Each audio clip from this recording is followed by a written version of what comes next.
Hi, this is Lynn, KB Crafts, KB Patterns, Kuruliana Boutique Crafts. Today we are going to be doing the video tutorial for the Lotus Lane crossbody that was released just recently. Sorry it's taken me so long to get it done, but I had some health issues and a family emergency and I'm finally getting it there now. Join along. So with me, I will be creating chapters, so you'll be able to jump forward and back if you need. I think I did go out of sequence once with the pattern, but I managed to bring it back into sequence, so you'll be able to follow with the chapters anyway. Have fun doing your Lotus Lane crossbody and please share them in our group. Thank you. Okay, these are two that I prepared whilst doing the pattern writing. That one is print with a plain front pocket. This one's plain with a print front pocket. Neither of these are done with the back pocket, but we will be doing the back pocket during our video. I have used webbing for the straps on these. You can use webbing, you can use vinyl, you can use whatever you want. I'm using actually a cotton webbing for the handle on this one today. All right, go ahead. The first thing you need to do is get everything prepped. I've cut everything out, labeled it, and I've pressed on all my Decovil onto my strap connector, my gusset pieces, my card slots in the slot pocket, and the back piece has the Decovil added. Do not add the front Decovil as yet. Okay, let's get started on some of the easier prep stuff that we need to do, and that is get these ready. The strap connector, draw a line down the middle and then fold your edges into that line. I actually drew the line in pen so that it wouldn't iron off, and then put my Decovil over the top, so that then comes to there. That will then be top stitched and cut in half, which we'll get to in a moment. This we need to do some measurements on. This I actually decided to use a fabric on the outer of mine, and I decided to use a fabric binding on my slip pocket, so I actually cut it a little bit wider than the pattern and turned the edges in to fit the pattern. So that is something that you can do if you wish. I then folded that in half and pressed it.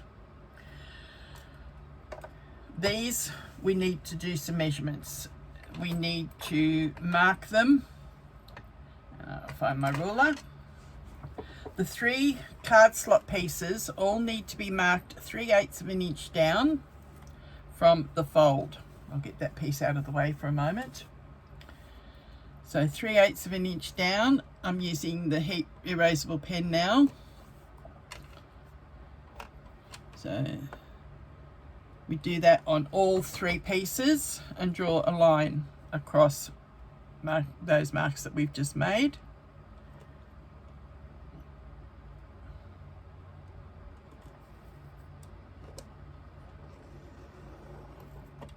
Then 1 3/4 inches down from that top fold still.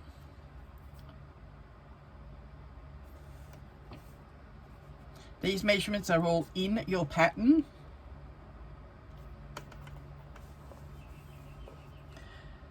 And we draw a line across there as well.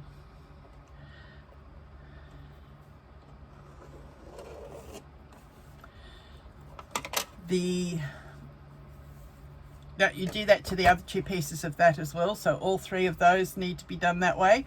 This one we just do the 3/8 at the top.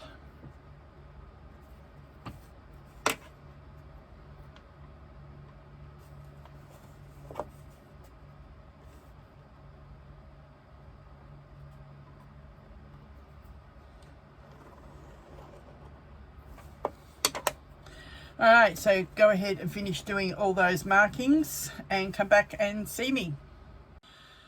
Okay, I've got all those marked now. What I didn't show you before is the other part that you need to do to prep this is put your Decovil slits across, your Decovil strips equally distant between them, line it up on the fold line. So you do that to all 4 of those pieces, which are the 3 card slots and the card slot slip pocket. Those can go aside for the moment. I'll just keep them nearby because we're going to do them next. The other part of our prep work is that we need to do our strap. Now, because this is cotton webbing, I have had to turn the end under slightly. If you're using nylon webbing, you can just singe it with a lighter, or you can still do the same method as I'm doing here, and I'm using the wrong thing. We feed that through our connector, our slider. Then fold it under enough to be able to stitch a box. Now I'm going to do that.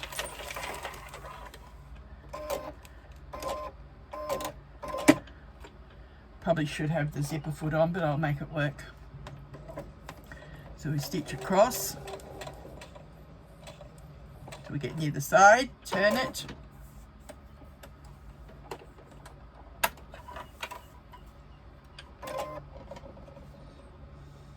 Stitch down the side till you get to where I've done the fold. Turn again and come back the other way. Stitch back across. Turn and come back up to where we started.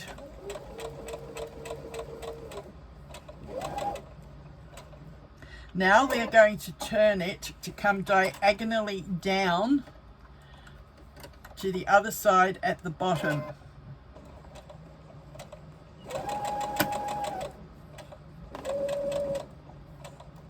Now come back across the bottom till we get to the other corner that we stitched. Now we're going to rotate it and come diagonally back up to the top.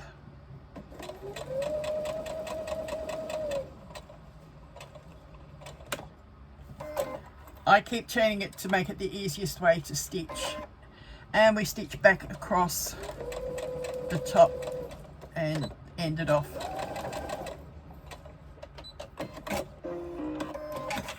Alright, so we now have that box stitched and attached onto the slider. Trim your threads.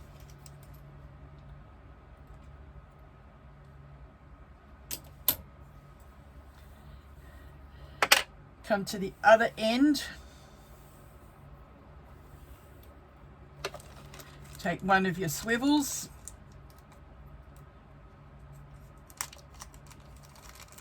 I've got mismatching hardware because I thought I had a slider in the 1 inch and it was only a 3/4 inch. So I'm going to have to take this apart and redo it afterwards, which isn't going to bother me too much.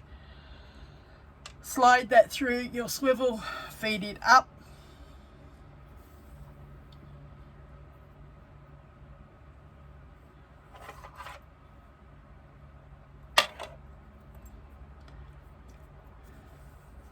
And you come back up to your slider, feed that through, back over and back through the other side.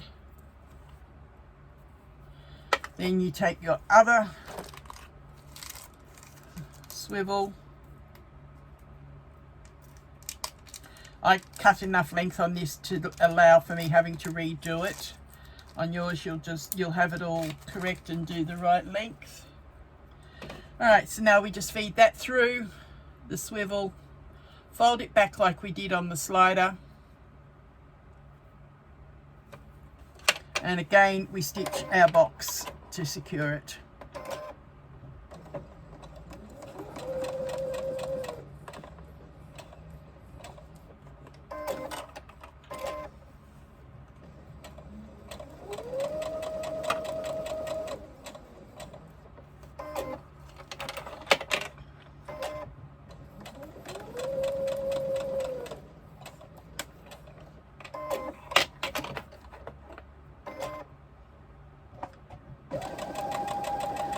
Okay, so that's our 4 sides done. We've got back to that starting corner. We now again angle it to do our diagonal.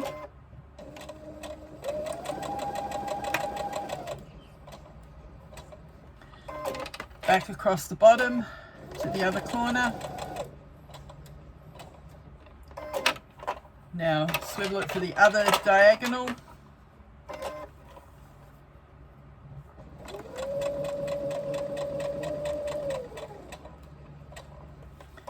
And back around and back across to the other side and finish off.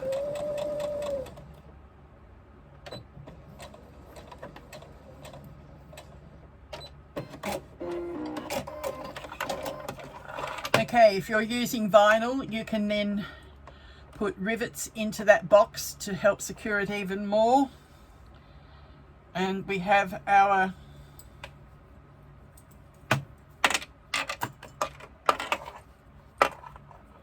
strap for the bag. I'm going to put that aside because, as I said, I will fix that to the correct color when that comes in.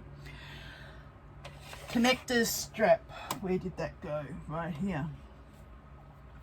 We are going to top stitch each side of where we folded this.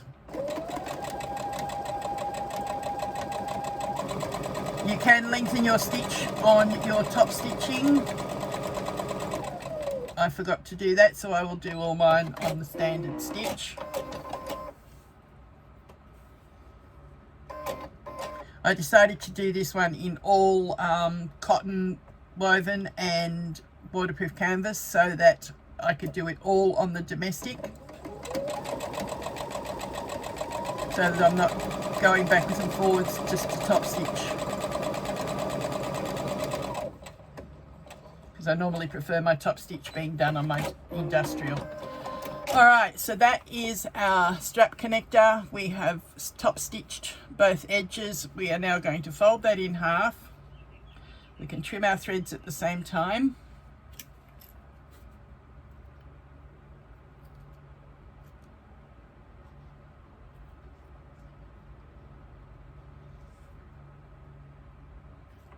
These scissors aren't playing real well.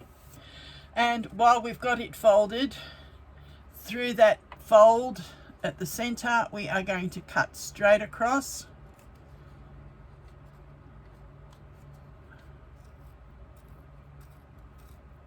And get the decent scissors.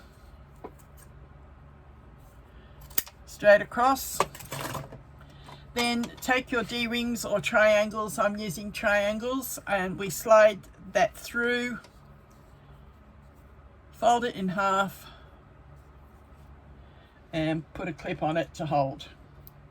Then they go aside to come back to later.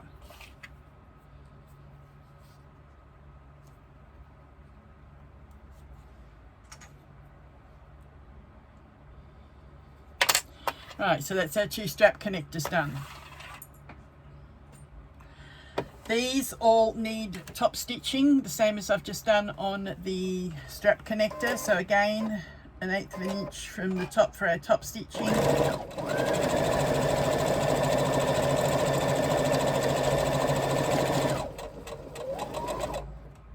I'm going to chain stitch just to make it easier.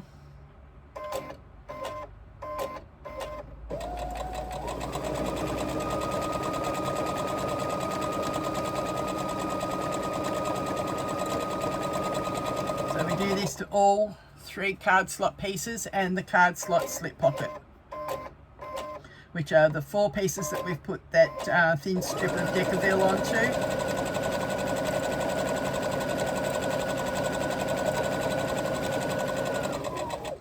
Now these card slots and slip pocket have been interfaced because it's a thinner cotton. Normally you don't need to when you've got that piece of Decovil, but I know my machine will handle the thickness. If you think your machine won't, do not interface them. Alright, again trim the threads.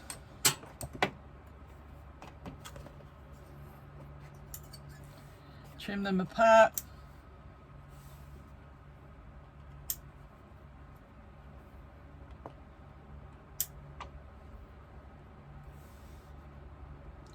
Alright, so that's the 3 card slots top stitched and the slot.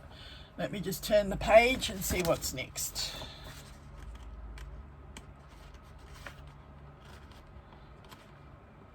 I don't want to just go ahead from memory and then miss something that I should have done and have to come back and correct it.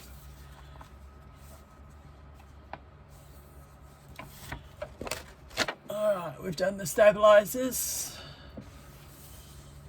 We've done the strap, done the stabilizers, that. Okay, now what we're going to do is our front assembly. So these get put aside again. Our front assembly is going to be, that's the back pocket.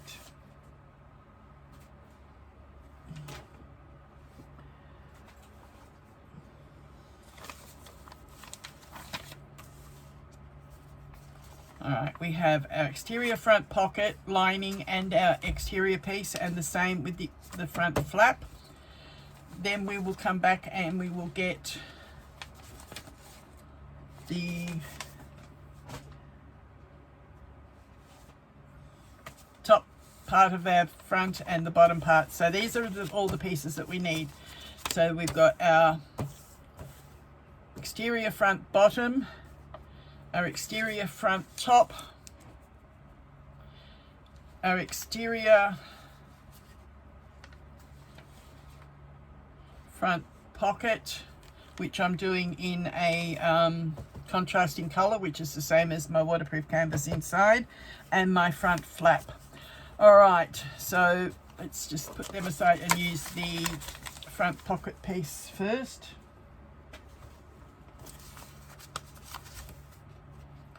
We'll place them right sides together.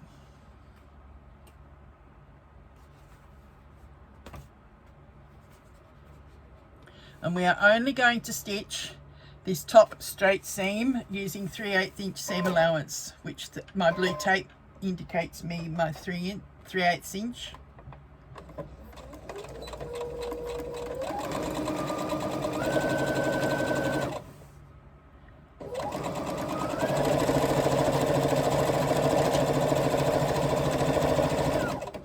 Now this is more like a fabric waterproof canvas, but it is actually a waterproof canvas.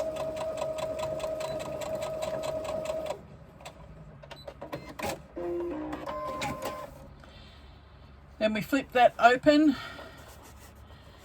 Go and press it if you can. I probably could, but I think I can finger press it enough to get by. Fold it over. And top stitch.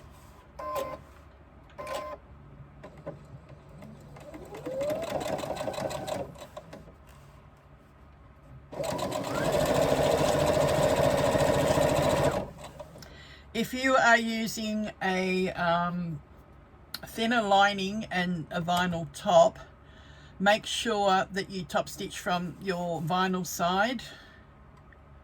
And make sure you've got your seam folded as flat as you can at the top, so that it's not too much of an uneven fold.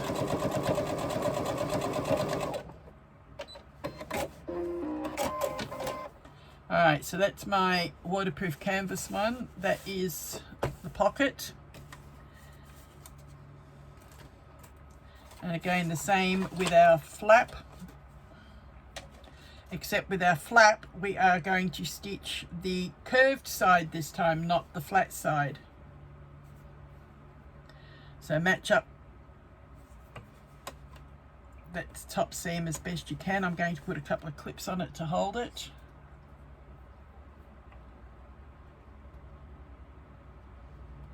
Excuse my hands, they're not working 100% today with my neuropathy.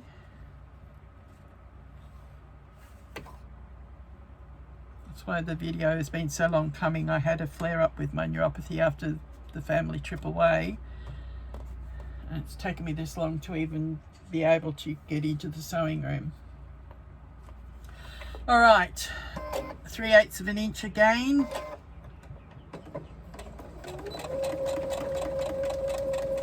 Stitch that curve. If you can't follow that 3/8 inch seam evenly using tape like I am, draw the line on so that you have a line to follow.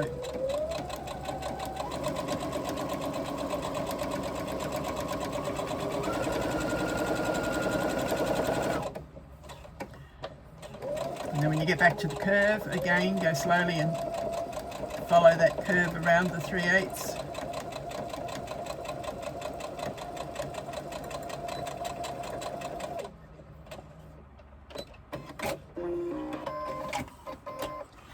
Okay, fold that in the right way. Actually, I might get my pinking shears.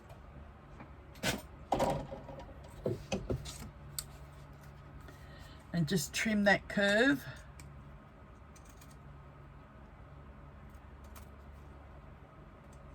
Make sure you don't cut your stitching.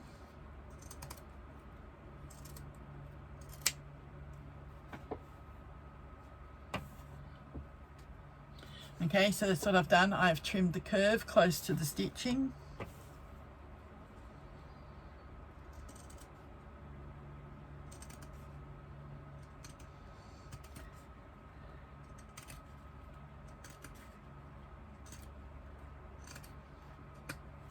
And now I've done that to the other side as well.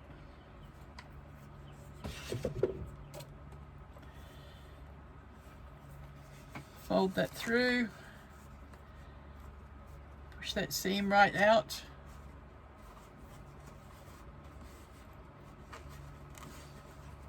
I find getting hold of this and pulling it a little bit helps to actually pull the seam apart to sit flat.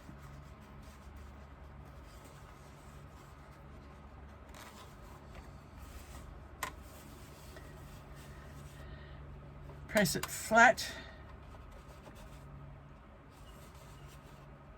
and top stitch.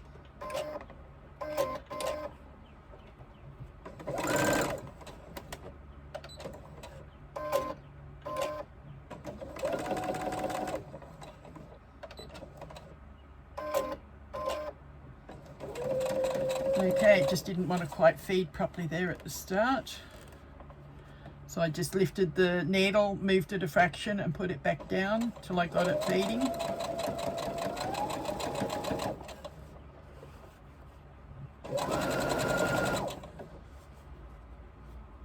Roll that seam if you have to keep it flat.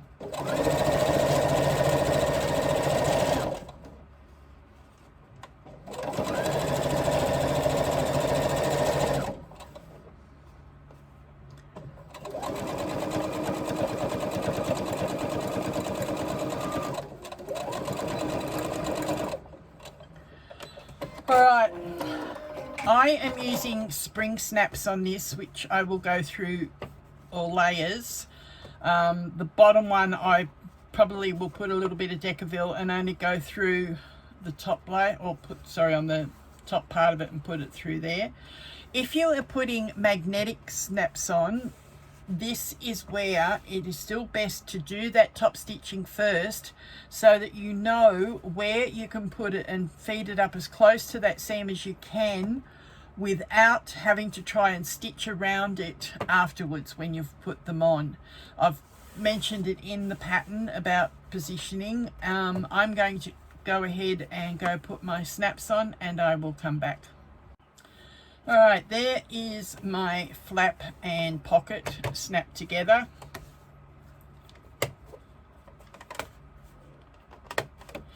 You have the markings on your pattern as to where to place them. I've always marked my center and then lay my pattern onto the flat part of the flap and mark the position, because we've already sewn this seam, so we can't mark from the bottom or it won't meet.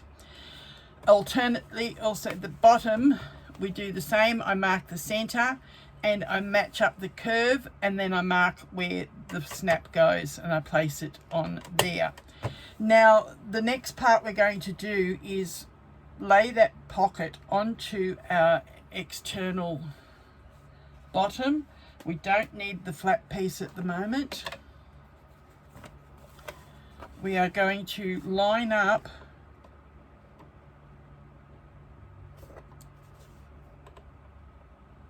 and baste the bottom of that pocket in place.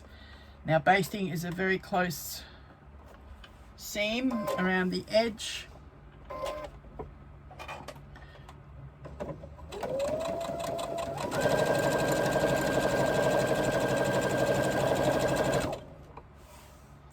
Keeping the curves and the flat bottom part lined up.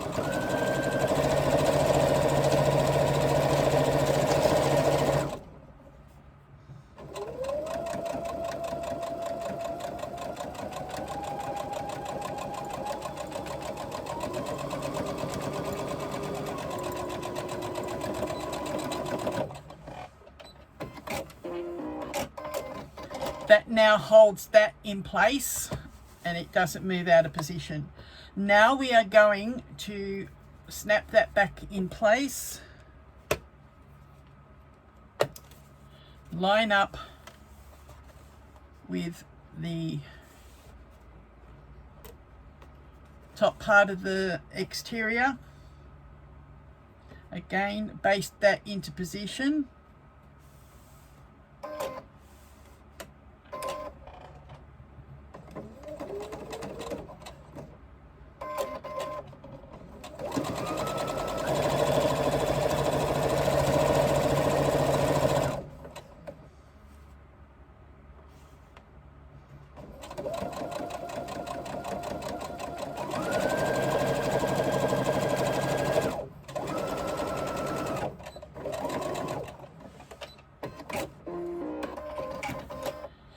Then we are going to get the top exterior piece, curve to the top and flip that down and sandwich that flap in between the outer bottom and the outer top flap piece.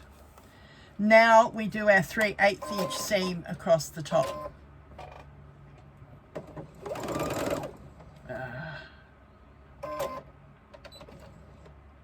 And my needles come undone. Sorry, the thread has come out of my needle.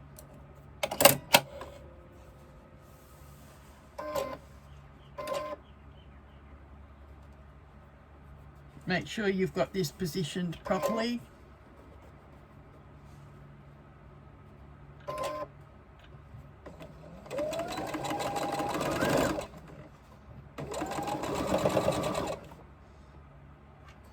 Keeping those edges all nicely aligned. That's why we basted that first lot.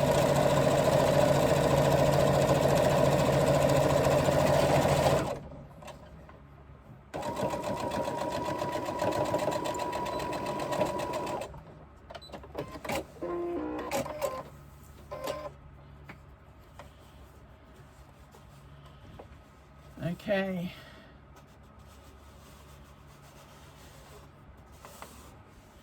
Now we flip that up and we do a top stitch seam across the seam just to hold it in place, going through all of the seam allowances.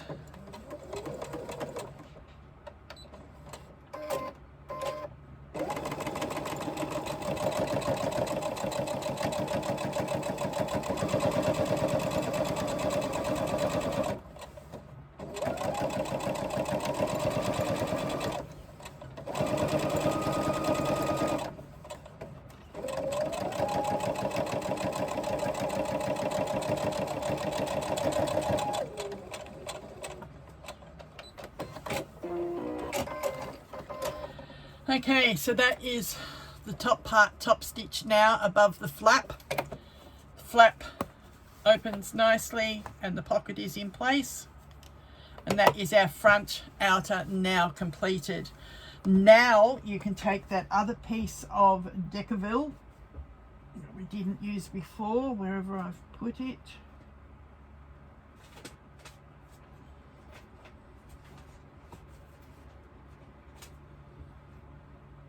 buried it somewhere. Anyway, you take that extra piece of Decovil, go to the iron, and you can now press the Decovil onto the constructed front and come back. Okay, we have the Decovil pressed onto the back of that now, and it's been sitting while I had my lunch so that it's nice and set. Next up, we are going to be working with our gussets. Now we need our 2 top gusset pieces. Now you'll notice that where I've put these, it's the wrong way. One side is wider than the other from where the Decovil sits. The narrow side is towards your seam allowance. The wider side is to where you're going to put your zip. Now your zip is I cut it a little bit longer so that I've got room to play with. It is a double zip, so you bring on your pulls, one from each end. Now to do this, we are going to place our zipper side up and our top gusset piece face down. If you find it easier to stitch the other way, then do the gusset down and the zip up. In fact, I think I might do it that way. Position that on that edge that has the wider area from the Decovil. My zipper foot on might help, and it might help if I know where it is. It's gone walkabout. I have a little tray under here that holds all the extra zipper feet and everything, all the extra machine feet, and there it is.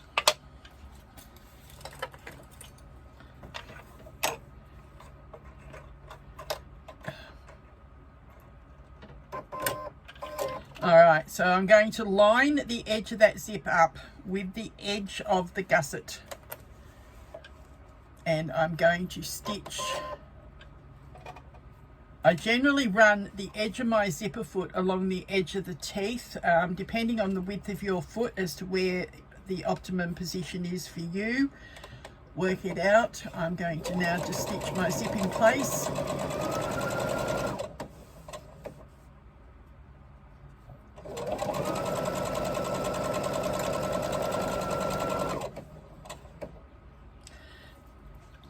I'm going to actually move the zipper pulls down out of the way from where I've stitched. Now I can keep stitching without them being in the way.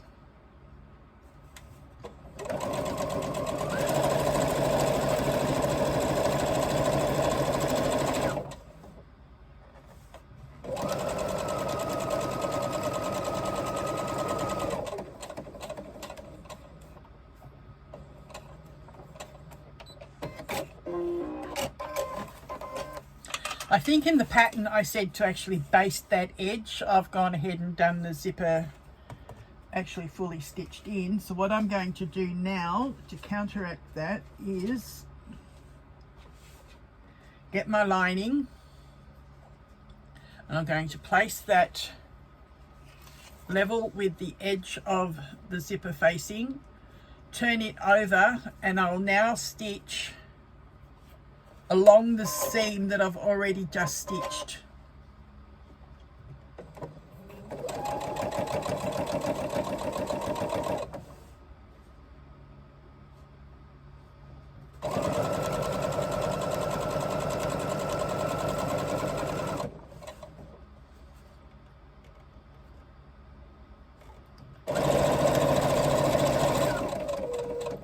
Okay, I'm going to move my zipper pulls back past where I've stitched. Be careful that you don't run it off the ends, but that's why I've stitched, I've left a bit extra length on the zip, is so that if I did happen to run off, then I've got room to be able to put the zipper pulls back on without having an issue.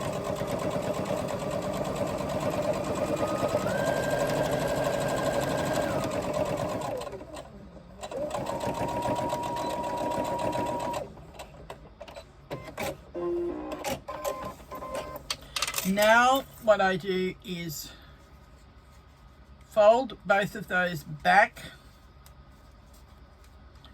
And I give it a good tug so that I can get them as flat as possible. Do that all the way along it. Pull on the zipper tape one way and the facings the other.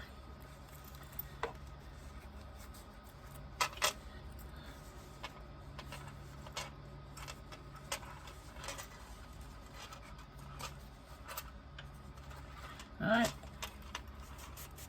and give it a good press. I even have a finger press tool somewhere down there, but it doesn't matter. With this particular fabric, I could go to the iron and press it.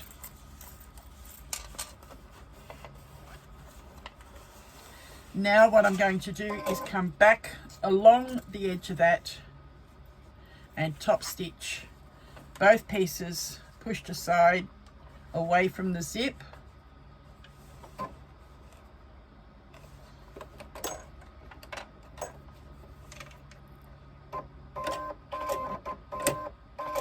I have a double-sided zipper foot, which means I can sew from either direction and still sew against the edge of the zipper teeth.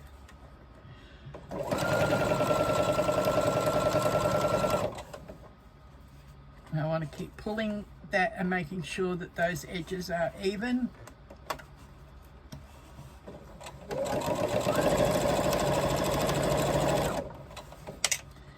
Keep pulling.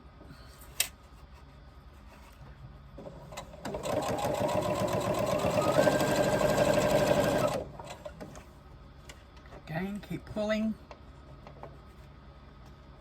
I generally pull the facing lining and then the zipper tape in the opposite direction and then line the top one up.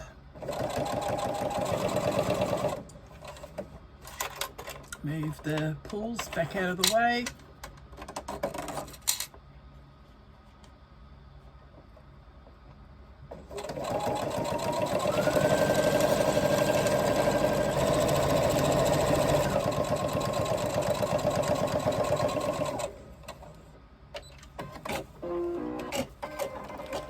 Now that is the zipper facing on one side done and top stitched.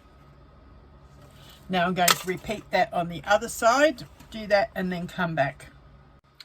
Alright, that is both sides of the zipper top gusset done now.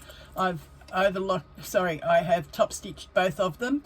Now what I'm going to do is go around on the other three sides of those facing pieces and actually stitch them, baste them together so that they don't move in the next part of what we do with it. So for that we don't need our zipper foot. Go back to our regular foot. You might notice that sometimes one of your fabrics may stretch more than the other when you sew. Don't worry about that because we will give that a bit of a trim in a moment. I'm starting on the edge that is the neatest.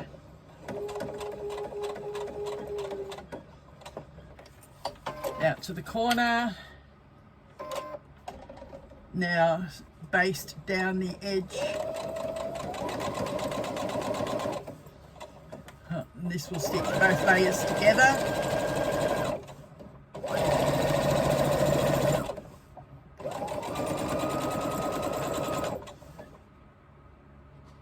All the way down to the end.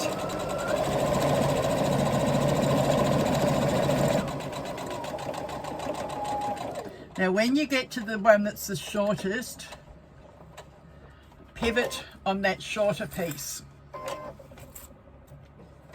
Stitch across. I'm also going to keep stitching right across the zipper.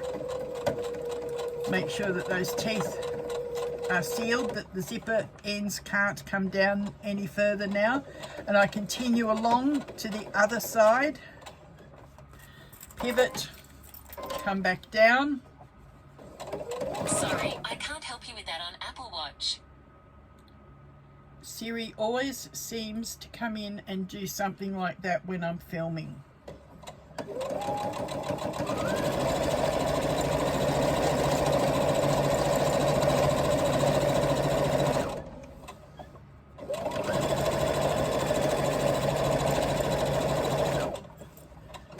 down to the bottom edge, which is neatest,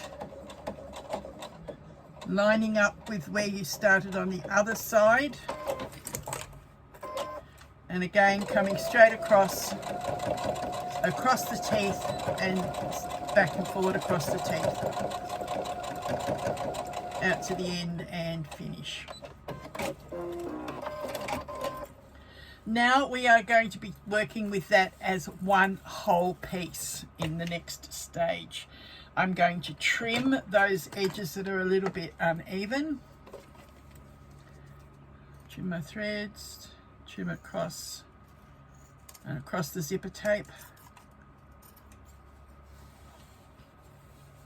Not worried too much about the uneven edges down here because they go into the seam allowance anyway, but I've just trimmed it.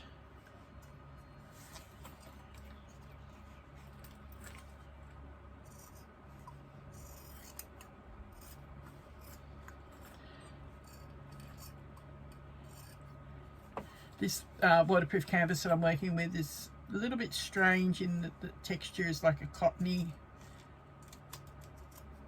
canvas. Alright, and then trim across the zipper tape again, and that is now nicely trimmed up. That's why I also tend to leave a little bit of extra length either end. Also too, if I come off with my zipper pulls.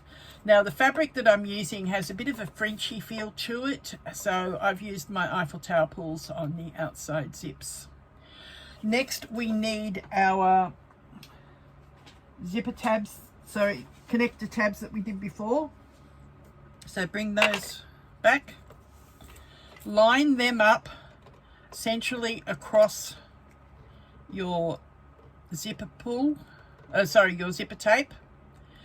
Being triangles, the point of that I'm lining up with the teeth, and I'm measuring down about 1/2 inch over the edge, and I'm just going to sew that in place.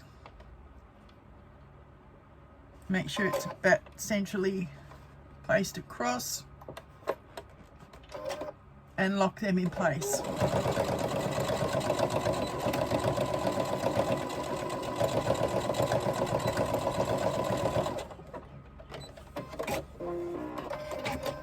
The extra depth past the edge gives you that extra security that it's not going to pull out quite so easily as it would if you had lined it up neat with the edge of the fabric.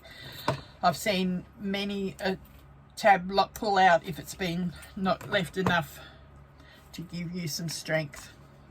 You can also, because we've done it this way, when we put the bottom piece on, you can actually get a rivet through that if you want extra security as well. Now put the other one on. Again, leaving that 1/2 inch overhang.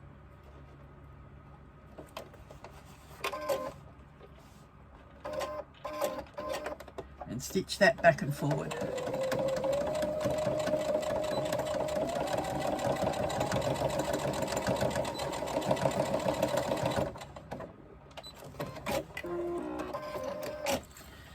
Alright, so that is the top part done with our connector tabs now attached, and that's where our strap will attach. Now get your bottom piece. You want your outer piece first. Make sure that when you're putting this on, that if you've got writing like I have, that the writing goes in that same direction. So the writing there needs to match up that way, so I will flip that way rather than flip the other way. So I have a one-way direction on my fabric. All right, now we do our 3/8 inch seam across. Actually, no, just baste this bit.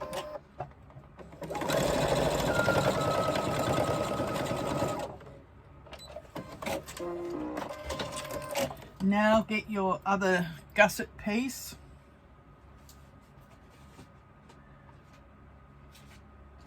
I've got it all sitting in a basket here beside me. Do you think I can find what I'm after? Ah, there it is, hidden underneath.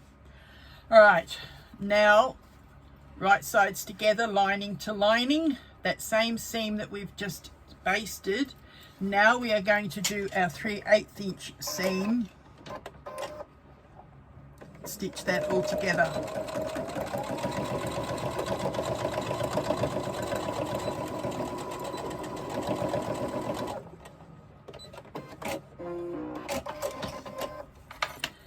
Now we will flip outer piece down, lining piece down underneath, and top stitch on the bottom part of the gusset below the zipper tab. Sorry, the connector tab.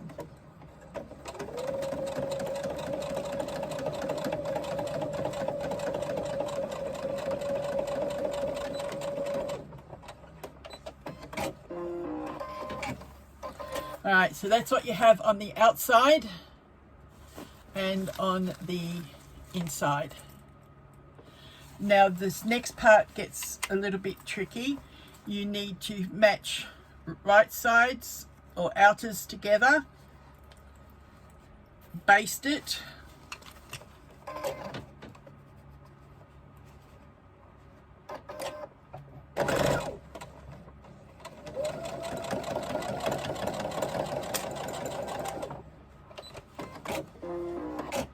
that's just so that doesn't keep moving on us. Now we are going to bring lining piece up on the lining side to that same seam. So the zipper piece that you've done before is actually enclosed between the two bottom zipper pieces, outers together and linings together. Now we do our 3/8 inch seam.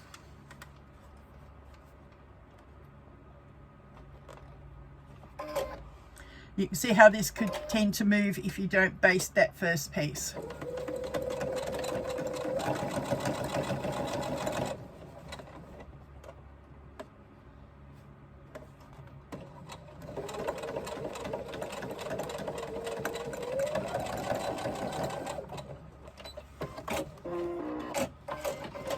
Now what you do is get hold of your zipper piece, pull it out and flip those two outer pieces wrong sides together.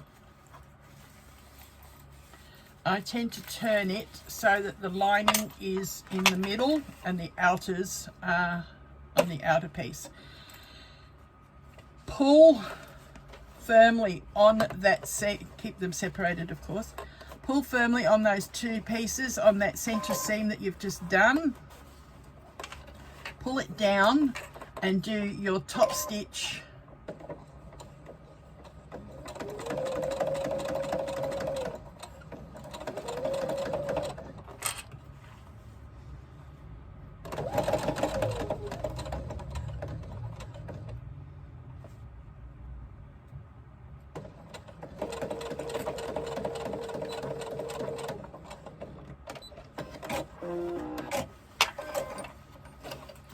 Alright, that's why we top stitched the first one, because it was easier, because that one we had to kind of pull and make sure everything was pulled out of the way. Now we have the two pieces there, but what we need to do is, again, so that we treat this as one whole unit, we are going to come along. I'm going to do it from the other, turn it in the wrong way, so that I'm sewing from the right side. We are going to baste these edges together like we did with the top part of the gusset.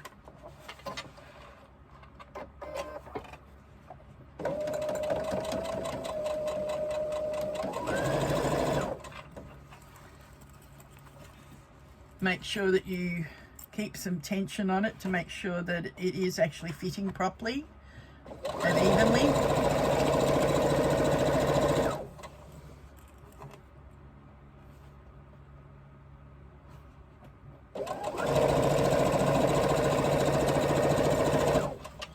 Now these basting seams are within our seam allowance, so they won't show when we finish assembling together.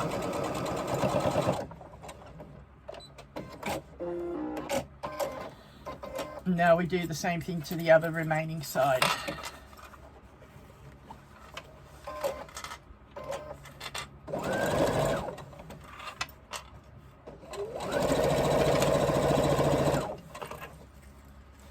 tension, keep it even.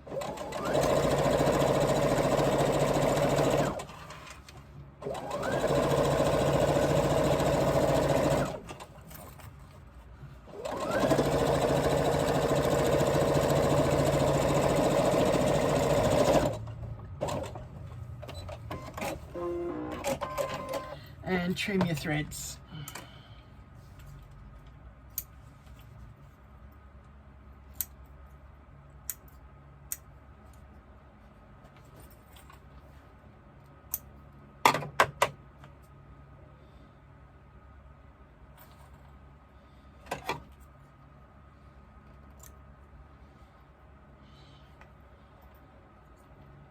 If you don't trim as you go, like I didn't, you'll find you have a few threads that you need to trim at this point.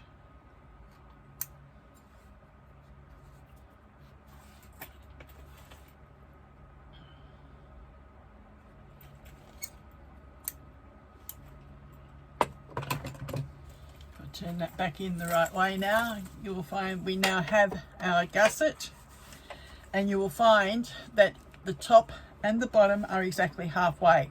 So when we're matching centers in our next step, those seams where the gussets join are actually the two side centers, and then we've just got to find center, top and bottom here. So what I do is I pull this together, match up that seam,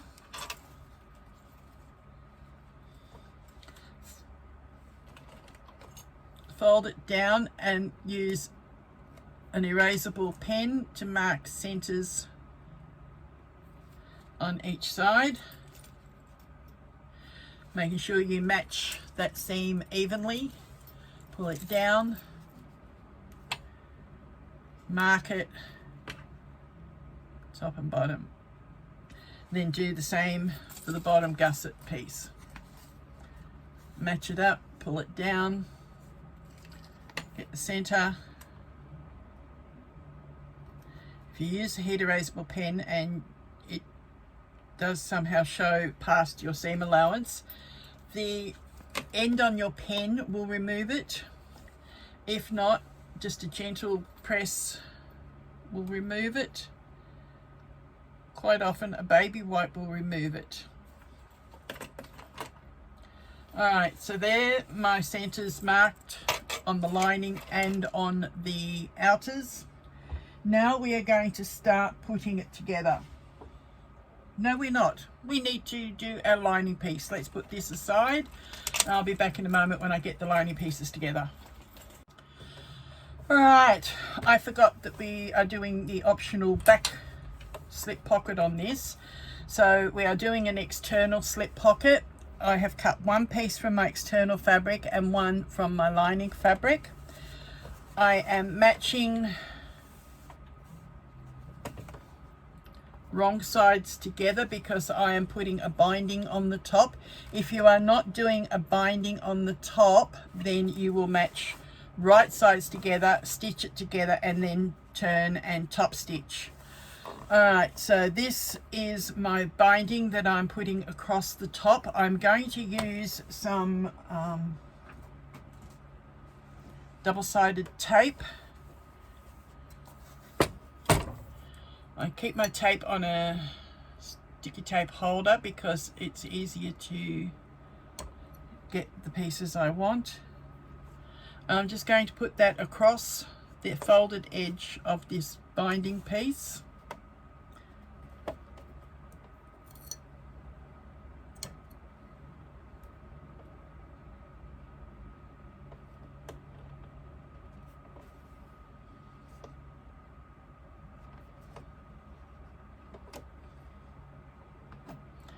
Now I'm going to turn it and do the same on the other side.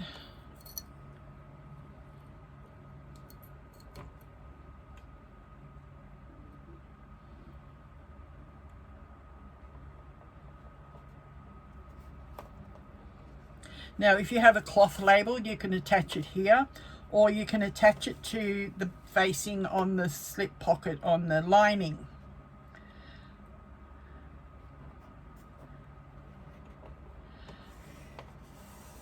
I'm going to do mine on the lining pieces.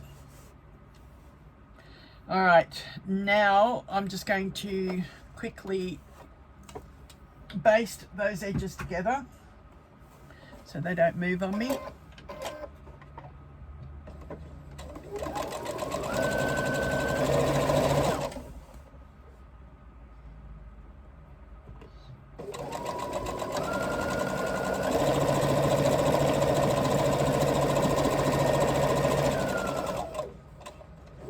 Now, to make this match the front pocket, I'm going to do mine with this as my outer piece of the pocket and that with the lining. If you didn't want it to be quite so obvious, you could put it that way onto your exterior so that it matches and not be quite so obvious. It's all up to you, your choice. There's options as to how you do things, and once you've made one or two of them, you'll find ways in which you'd like to try and change it around. I also have now got the idea of changing it so that instead of it being horizontal, I'm going to do it vertically, and I'm going to actually put my zipper across the shortest edge of the outer piece instead of across the longer edge. Okay, now I've taken that binding off, I'm going to lay my pocket along that folded seam of the binding, lining it up with the pressed center seam.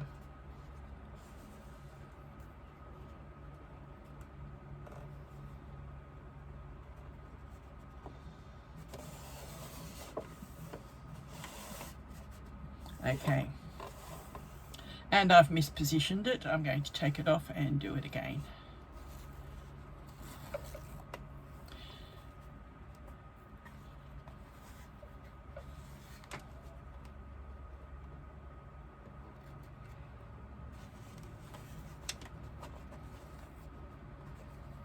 So one thing about double-sided tape, you can reposition it quite often.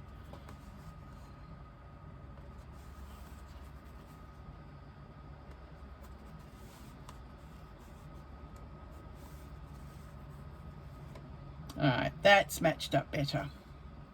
Now what I'm going to do is take the rest of that tape off, tape backing,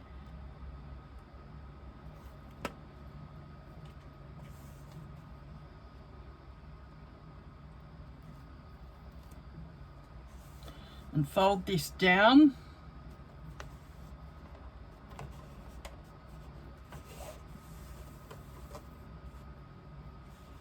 By pressing it, we've got a nice firm seam to work with. It's not going to move on us. And now we are going to top stitch that binding in place.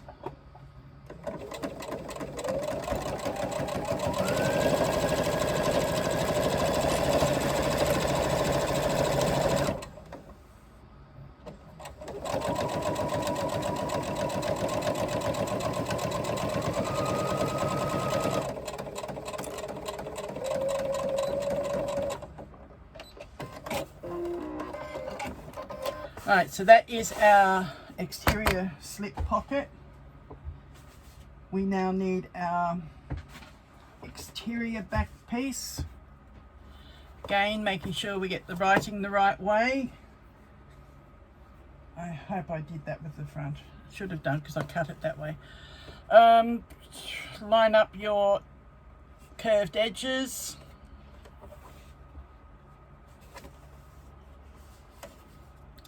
All right, I altered the pattern piece when before I released it so that I didn't have this happening, that you had to trim that extra piece. I actually shortened it back down a little bit. I'm thinking I might actually move this down that little bit, and I'll trim the bottom of the pocket after.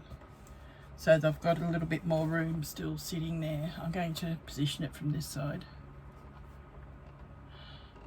We had a discussion amongst the testers as to how deep it should have been.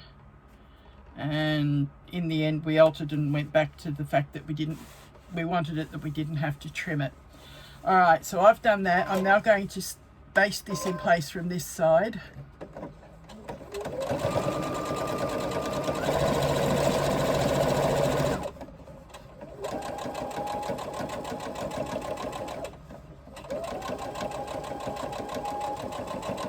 So you should not have to do this step if you've cut it correctly to the pattern. But if at any time some of your pieces aren't quite lining up properly, just trim to make it match the curves, or trim to make the height. There's usually enough allowance within it that it will fit and not need trimming, but that if you do need to trim, it's not going to affect it too much. All right, I'll be back after I've trimmed this. Okay, like we did with the back slip pocket, I've put the inside slip pocket wrong sides together and just basted the top edges together. Now I'm adding my cloth labels on here. I'm using my name label as well as the Mia Zen You're Rocking It label that Jeslyn has sent out to us with some of our orders. This pattern is actually in conjunction with Mia Zen. Jeslyn wanted the pattern that didn't have bindings, and hence why this has a double birthing. And I thought it only fitting that I added her label into here as well. Again, I'm using the webbing that I used for my straps, for the webbing on the inside. For the binding, I take off my sticky backing and place this level with the center of that binding piece.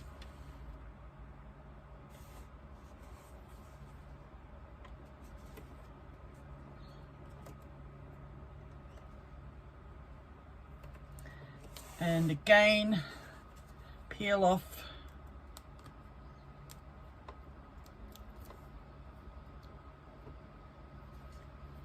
the tape backing.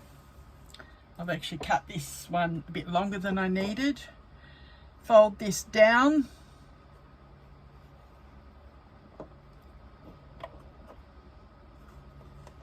Make sure you fold it down evenly.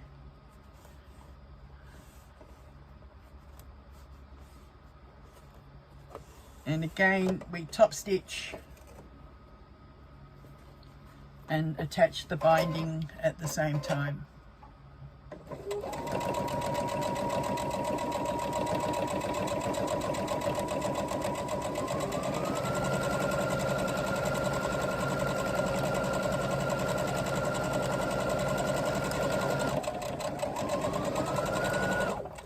The reason I chose this for both the inside slip pocket and the card slots decoration piece at the bottom is because that way they're both matching, rather than have this on the outside and then mismatched on the inside. Next, we will need to do our zipper pocket on the external piece here. Now I'm going to do that before I attach my slip pocket. I'm just going to line up and get my positioning so you can see where the slip pocket goes. Then I'm going to show you, where is it?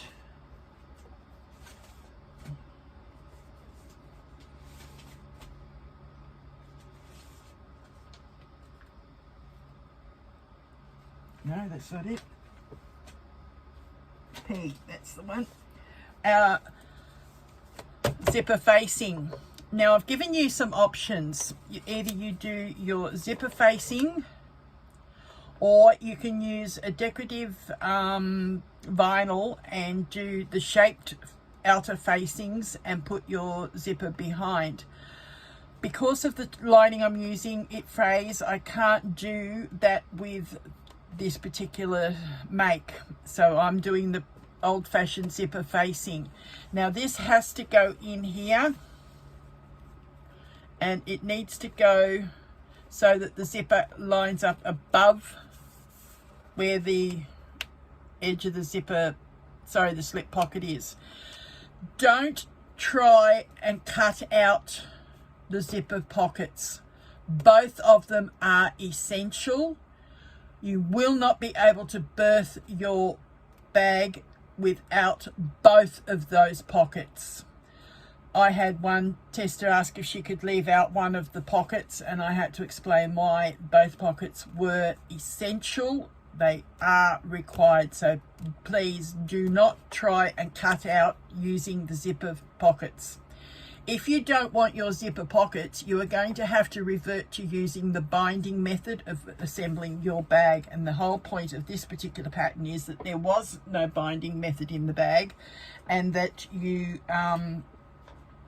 do the double berthing. So I'm going to draw on the back of my zipper facings where I need to do the opening.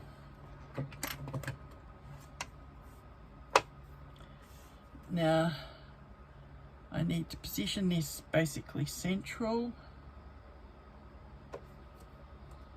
This is a 1/2 inch ruler, so it's very handy for doing these.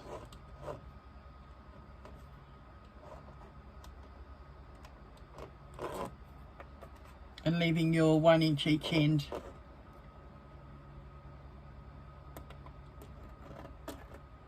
I much prefer to do a zipper overlay than do a zipper facing.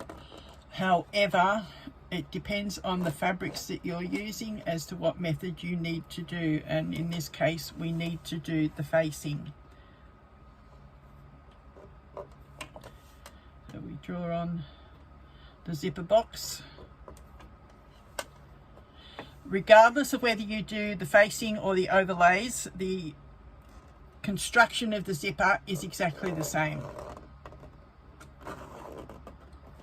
Again, draw the line through the middle and draw your V's. And you do that to the other one as well. Then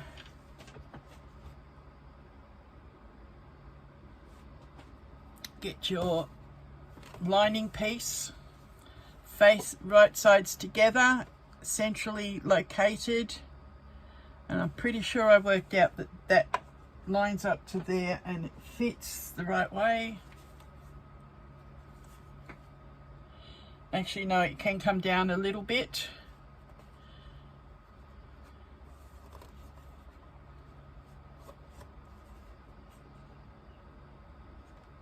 That's about it. Alright, in the pattern, I think I said to mark it, to place it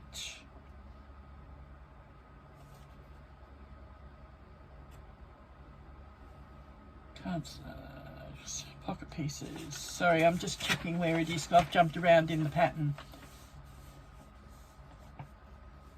And this will have chapters on it, so you'll be able to jump in and out.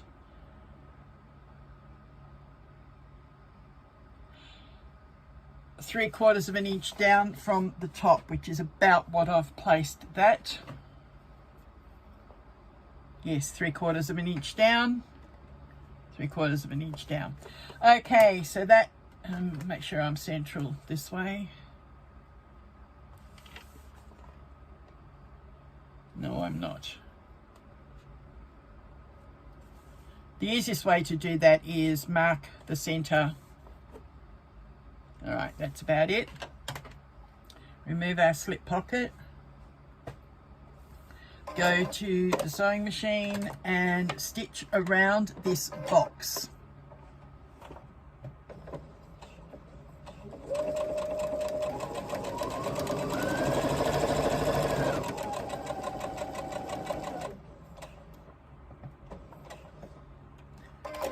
When I've made a few of the same type of bag, I tend to forget to follow the pattern, which I should be doing because I'm doing a tutorial. and I tend to jump around slightly, so I add chapters to it so that you can find where you are. It needs to go up a fraction. That's better.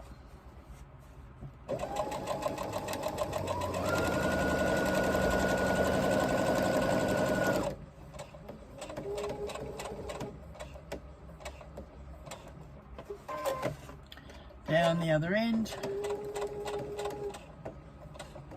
and back to where we started and lock it off. Now get your quick unpick, which has fallen down on the floor. To slit the pocket opening, I find easiest to go down just inside the corner of where we've stitched, push this through and come back up and out and slit there. That way, if I jump, I'm only jumping on this area, not where I've stitched. Again, backing down where the stitching is, back out where that is. By bringing the point of your quick unpick out, you can't go any further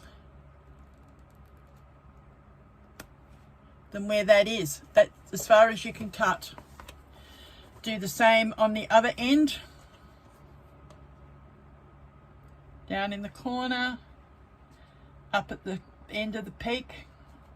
And by bringing that out, you see, it can't go any further.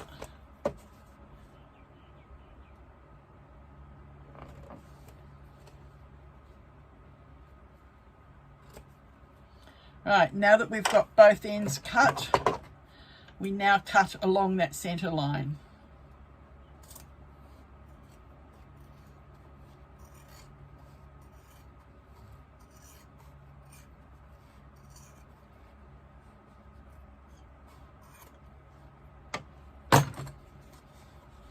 And then we push that facing through to the other side,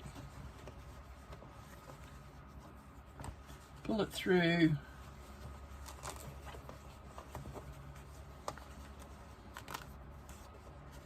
and this time I will take this to the iron and press it, but I will leave that until I've done the pocket construction method so that I can show you, and then we can do both pockets at the same time, and I'll be back for that. So we'll just put this aside. You need our zip. For me to put my zipper on, I like to find the way that the teeth are going downwards towards the end. So this particular end where they're going down in a V, not up that way. Get your zipper pull.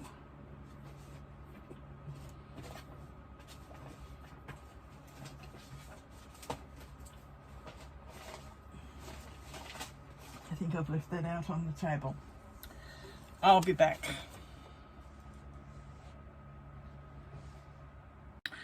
Okay, I've gone ahead and done the pocket facing on the bit for the card slots and the one for the back that I showed you just before. We will put that aside for now and come back to it when we get to it in the pattern. I'm now going to go on as the pattern is with the card slots themselves. Just trimming off some loose threads there.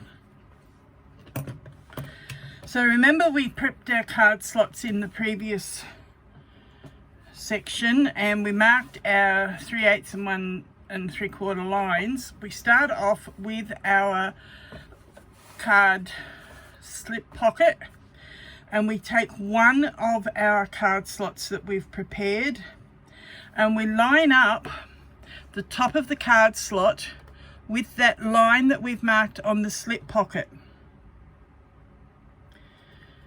Then we carefully stitch along this 1 3/4 inch line that we've marked to stitch it onto the slip pocket.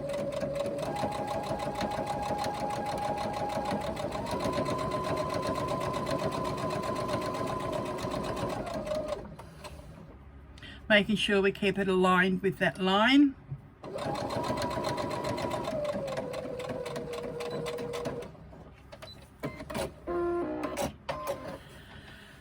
Alright, so that's that one done.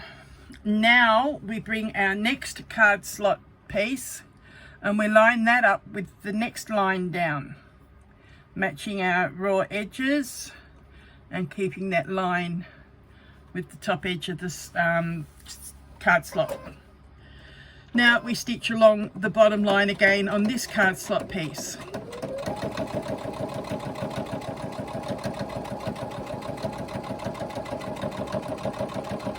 This is a different method of doing card slots rather than folding and pressing and folding and pressing.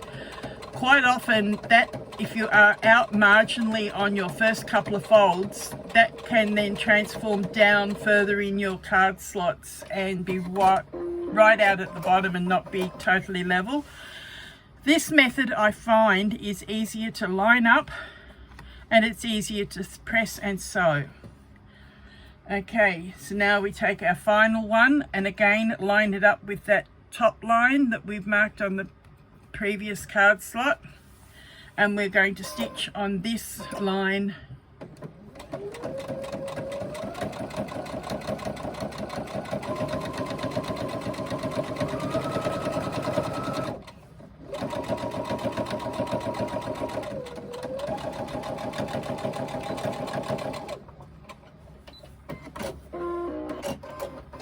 Now that is our our 3 card slots and our slip pocket all stitched together. What we need to do now is measure down the middle of that. So this should be 8 inches wide, which it is. So just put a little mark at the 4. Draw a line down the middle. Again with our heat erasable pen.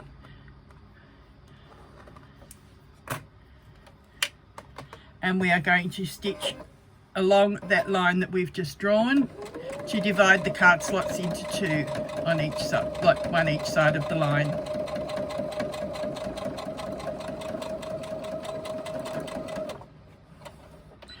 I reverse at the top there so that it doesn't come undone on us.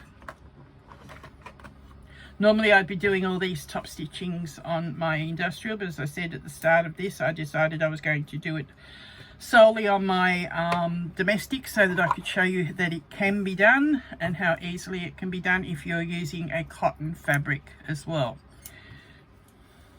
But I have done it partially on my domestic with vinyl, and it has handled. This machine that I have is a Brother Novus F420. This one handles quite a bit. It will even stitch leather so long as I don't put too many layers together. Now we need our card slot backing, and we need to place this top of the slip pocket goes 3 inches down from the top of this piece. So where's my ruler again?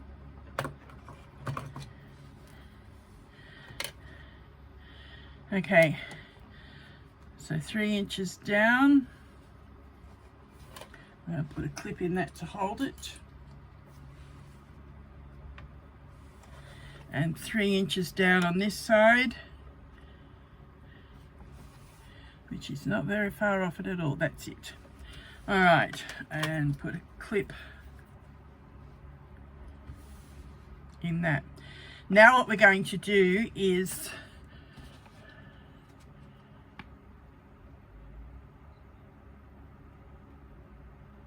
baste the side edges, I thought it was.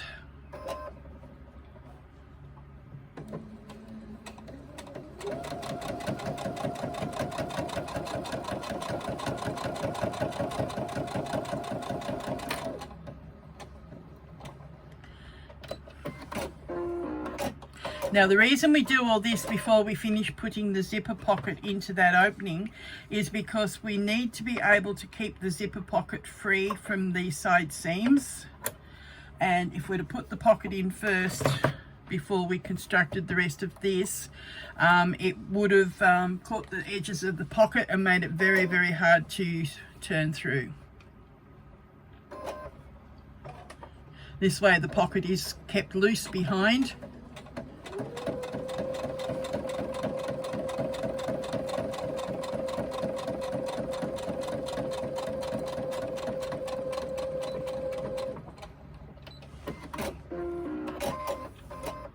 Alright, now what we need are our we need our trim.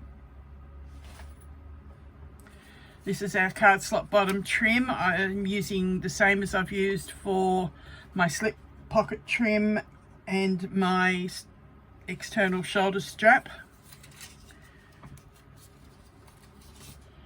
We're going to place this over that line that we stitched across before, and it covers the raw edges of the bottom of the card slot, and we will be covering up that line that we've just stitched on because we'll be stitching over it.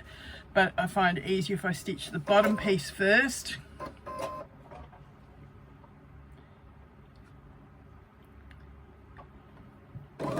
If you find it moves too much on you, put some double-sided tape underneath.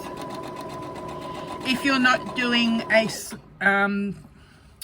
trim on your slip pocket and putting your label under that trim, you can add it under bottom of this trim, or you can add it into the sides, whatever you find easiest.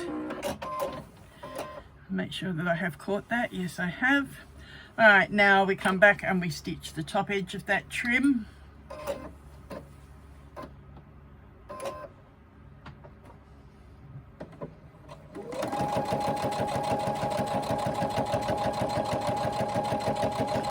The whole point of this trim is just to cover raw edges and give it a decorative finish. If you've used a patterned webbing, you can put that here. If you've used vinyl, you can add a strip of vinyl. It's all up to you how you do it when you make your Lotus lane. Now, the next part we need are our two side pieces, L and M, or one of them cut as a mirror as a double like I've just done. I've cut both of them so that if you're using one-way fabrics or something that you need to make sure that you get them cut right, you can use both pieces of the pattern. Or if you're using the SVG files, you need both of them, and they need to be mirror imaged. So what I'm doing now is I'm lining these up with the side edges of the card slot backing, and I'm going to do the 3/8 inch seam.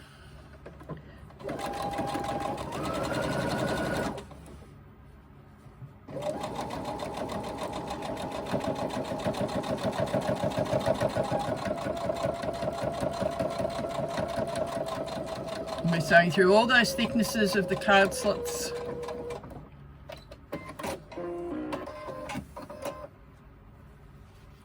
Then we'll press that back and top stitch. I'm just going to stitch the other one on first though.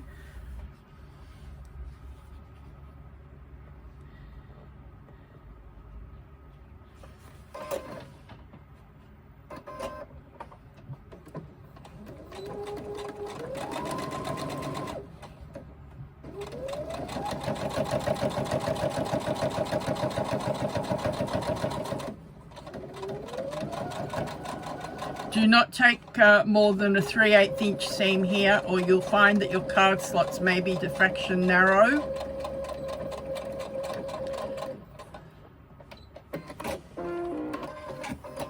Alright, so those both need to be pressed out flat. I'm going to go do that and then come back. Alright, now that they've been pressed, we can top stitch them together. I'm going to do this one first.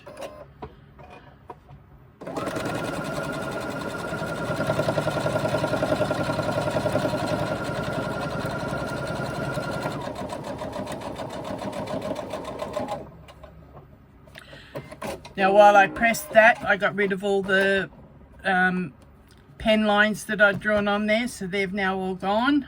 I flip this around and finish the top stitching on this side. And it's not feeding. Now we're feeding.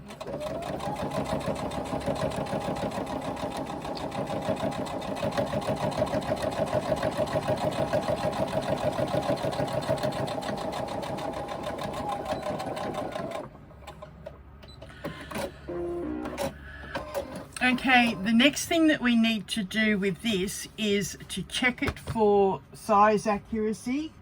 Now, quite often you will find if you haven't quite done your seams accurately, you may need to trim a little bit off the edges to make it fit the same size as the other lining piece and the exterior pieces. Now I've got to do some trimming, so I'm going to take my pen. This also can happen if you've cut by hand and not accurately cut out. There's quite a few things that can contribute to it. I think I did the pattern piece such that it allowed that if you did bigger seams it would still fit, and if you did the smaller seams like me, you can actually trim it to size.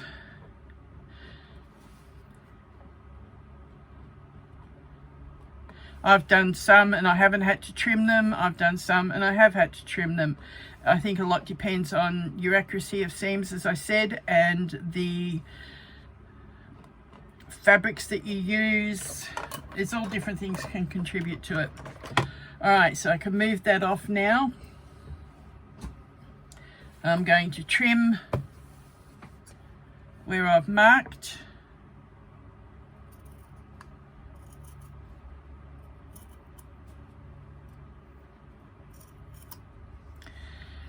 Okay, see where I've got the pen mark around here? That is where I'm going to trim, and I've got to do a little bit on this side as well. I will come back shortly when I've done all that. All right, that's now been trimmed to size. I'm going to put that aside for a moment, and we are going to continue on and do our pockets. I've already put the pull on the zipper. Now we need one each of Y and Q. So one of the pocket back,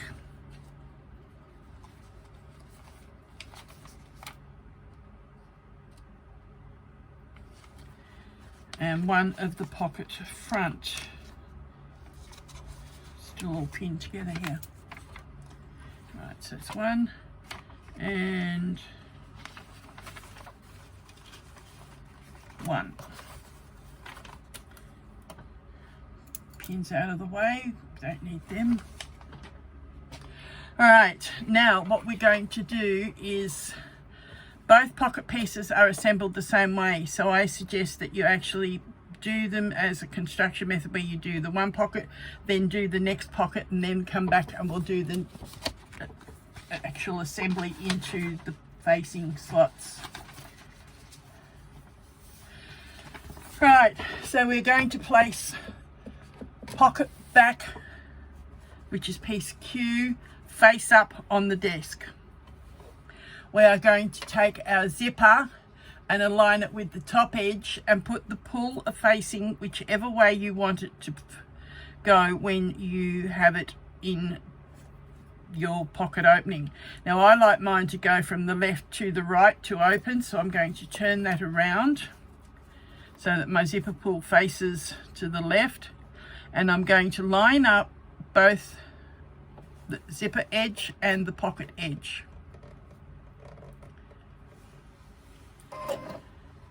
Then we are going to baste the top edge of the zipper onto the pocket piece. Doing this allows you to have the zipper inserted and no raw edge on the inside when you open up the pocket. This actually hides those raw edges.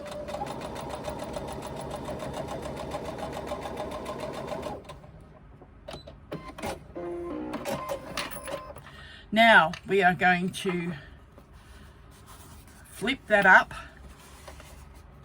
turn it around, and we're going to get our pocket front piece. Now we are going to again align the top edge of the zip with the top edge of the pocket piece, and this time, as well as aligning them, we are aligning the sides of the pocket to make sure that you haven't put it on and made it crooked. Okay, so that's lined up. We now again baste the zip edge. This is why I always allow a little bit extra on the zip as well, so that if something moves or you need to adjust, you've got room to do that and the zipper's not too short. Now I'm getting close to the zipper pull again. I'm going to move that back because I haven't got my zipper foot on yet.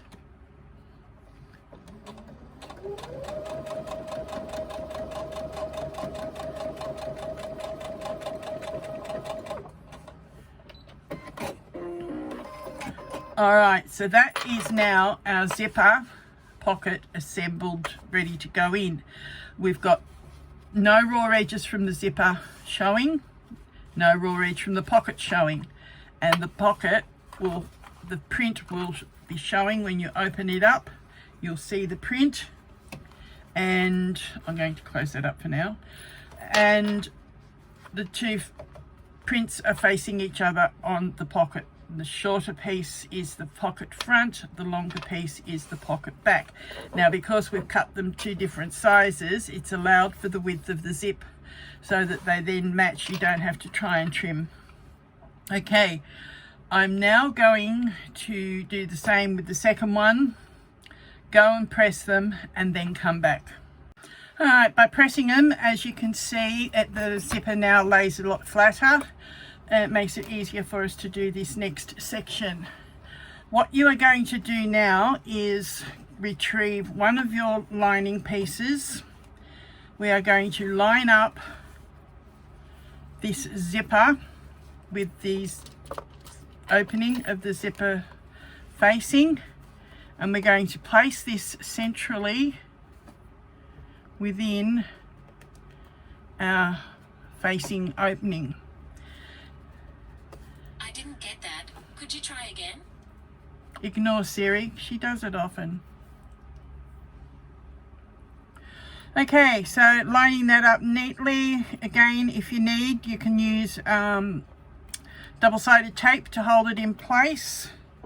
I need to get my zipper foot wherever it's gone to. Alright, I've got my zipper foot on now.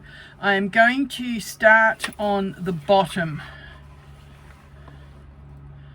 And again, 1/8 of an inch from the edge of the opening, we are going to stitch across the bottom.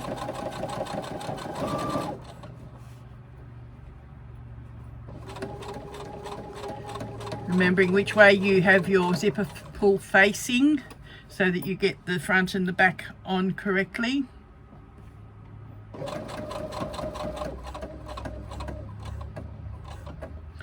You need to move your zipper pull as you get near it.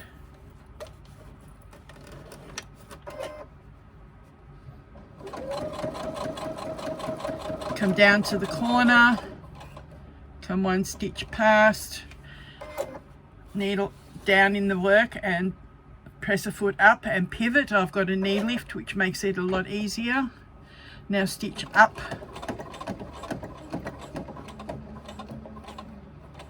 to one stitch past again, pivot,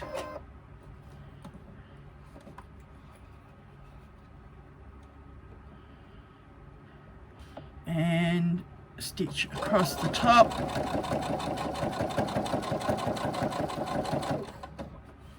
Move your zipper pull as required.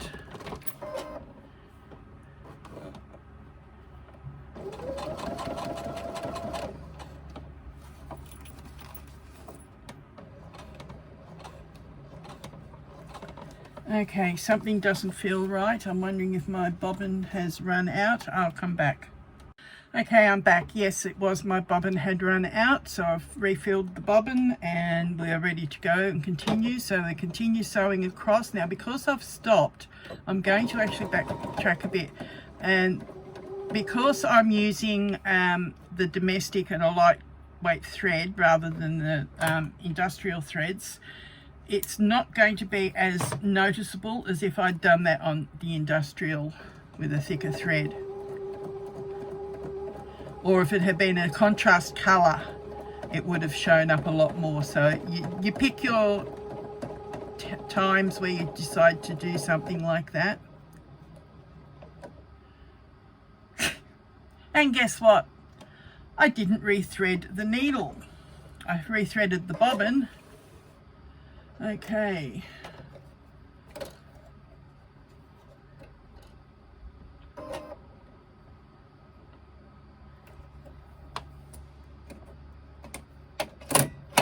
And it didn't go in.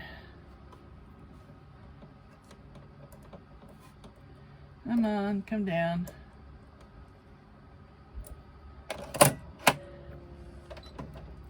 There's a little trick when you have an automatic threader that doesn't always thread.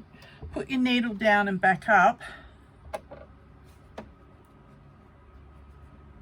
before you try again. Now it's threaded. And we come back here and let's try again. As I said, I'm going to back stitch a little bit because it's not going to be noticeable with this threaded fabric. If you have a thread that will be noticeable, leave yourself long tails of thread and pull through to the back and tie it off.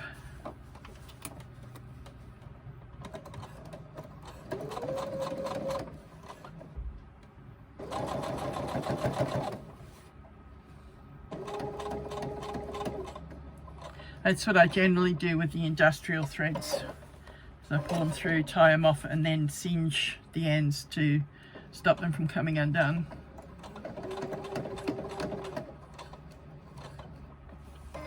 And pivot and come back to where we started before. And just back stitch a couple of stitches to lock it off. And I've cut the thread. Okay, now there is the inside of our pocket. I've just got to trim those couple of threads because we had to restart. Make sure they don't get caught in your zipper tape. Okay, now we can bring that down and it will line up with the bottom of our pocket. We are not stitching the bottom of our pocket, but we are stitching the sides. So what we're going to do is we're going to flip this over, make sure our edges are level, pull this back out of the way and stitch the side seam of your pocket. Again, this will give another row of stitching over the edge of your zip. Make sure it's secured.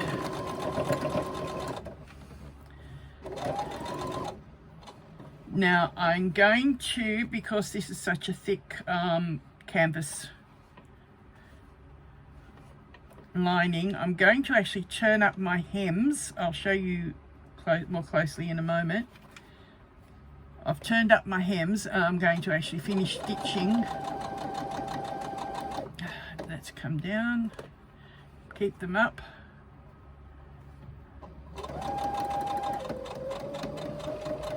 And I'm going to lock them in place because we will be putting some strain on them shortly.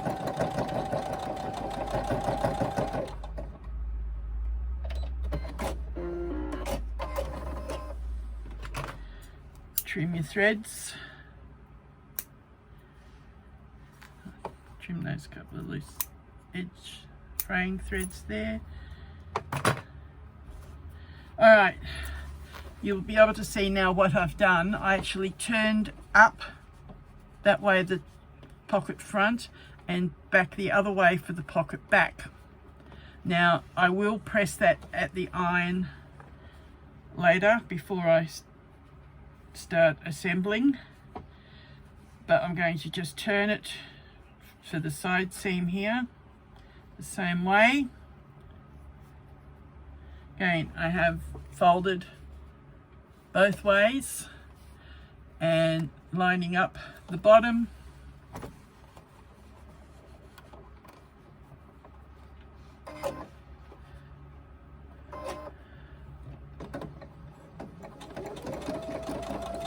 And I'm going to back stitch.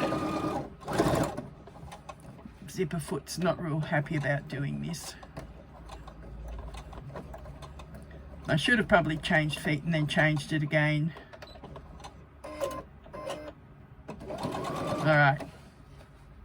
Now, when you fold this down, make sure you fold it back as well, so that you get access to the top of the zip there. I'm basically doing a seam the width of my zipper foot,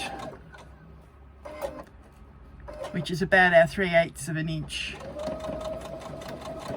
Okay, and I'm going to double back over that zip to strengthen it. And I've just broken a needle.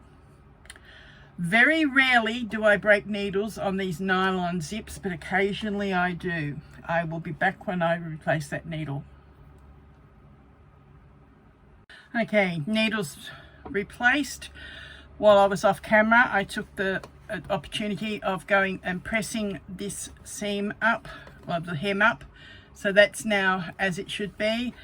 Next thing we need to do before we move on to the next one is make sure that this zipper is open. Reason being, we are going to be birthing through this pocket. We need this zipper open, so we need to be able to get our hand in through there.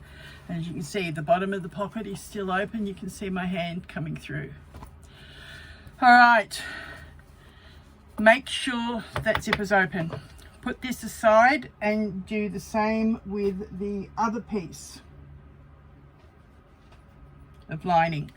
We've already done the lining, and we will put that zipper into here, but I'm going to finish that off camera because I've already shown you how to sew the zipper pocket in. What I'm going to show you is adding on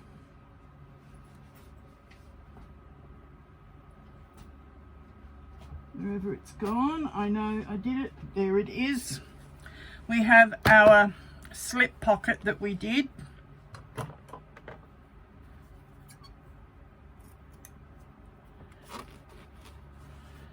I'm going to trim the edge of that. This is done the same as we did the back one. We fold the facing over. Now make sure we put it the right way, because on this one I have put our labels. All right, so this has to match up with the bottom of our lining, and we are going to just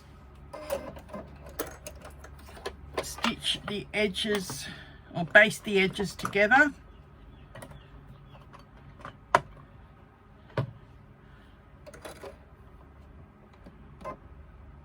So one side of the lining has a slip pocket, the other side has the card slots. Both have a zipper pocket, and as I said before, it is essential that you do both zipper pockets, or you will not be able to turn your bag at the end.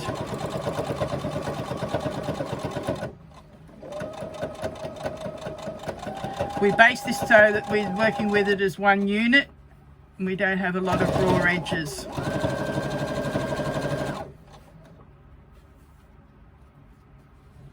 Now remember, I put my labels on there, So if you put labels on yours, make sure you've turned it the right way and that your labels are showing.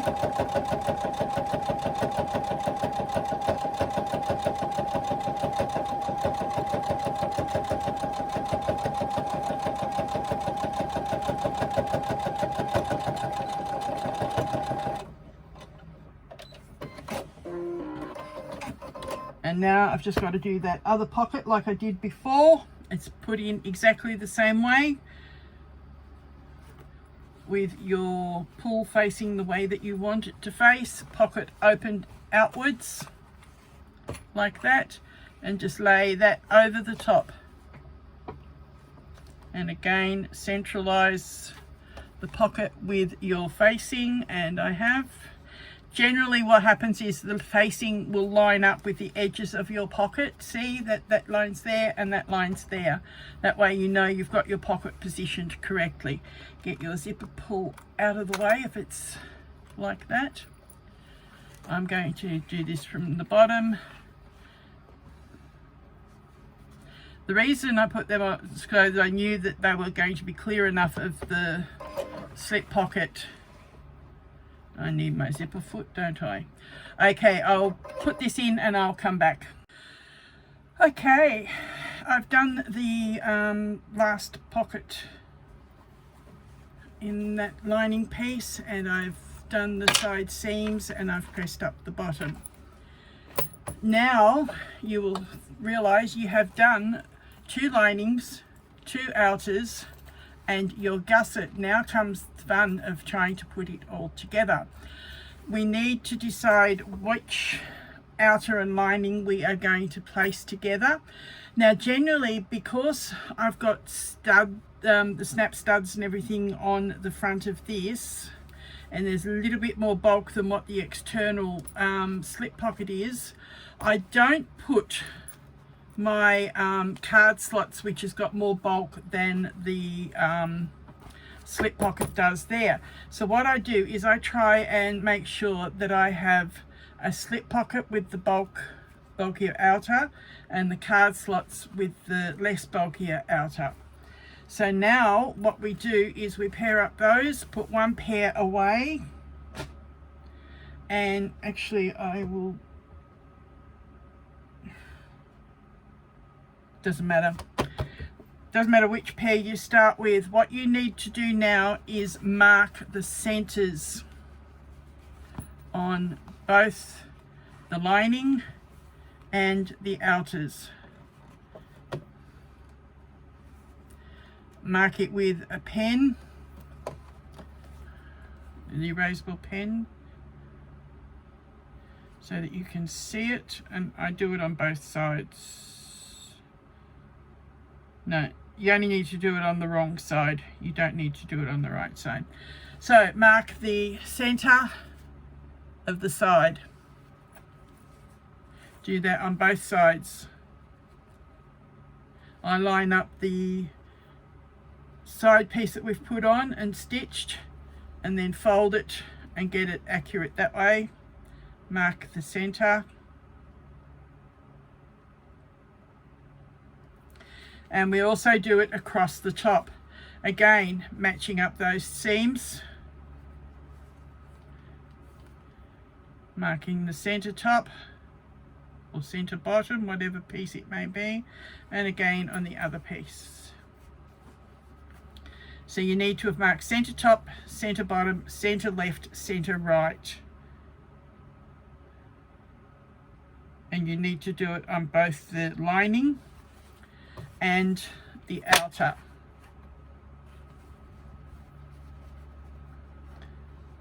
This lining piece is a lot easier to do it on because, sorry, this outer piece, because there's not as much bulk as the card slots.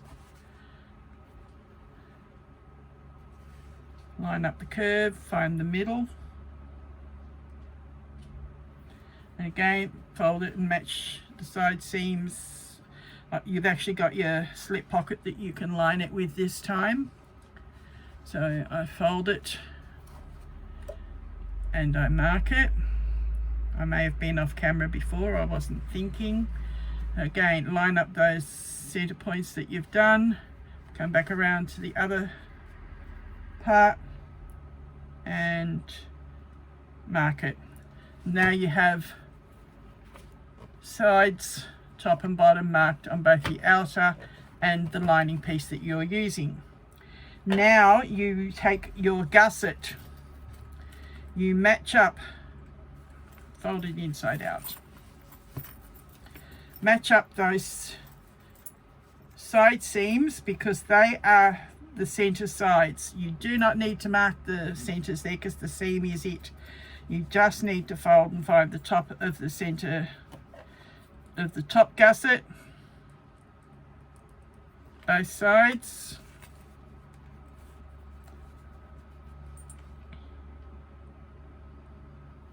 and the bottom of the bottom gusset, the center part. Again, the center and the center. Now we are going to start with the exterior piece. So we'll put this piece aside slightly. We are going to line up. Doesn't matter if the gusset zip isn't open at this stage, because this is the first birthing. Alright, so we line up this seam with the center mark that we've made and clip.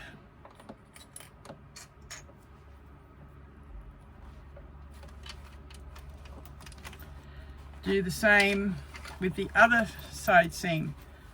Line it up with that center mark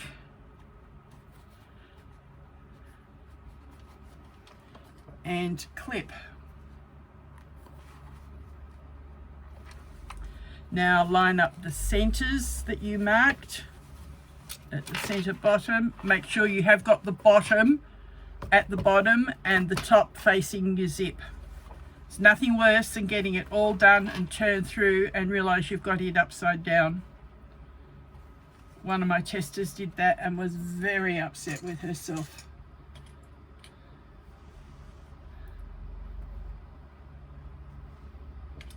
Alright, and then clip the remaining center piece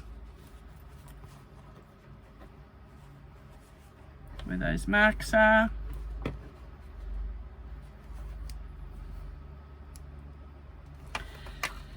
Now what we do is we go around and we clip that in place all the way around.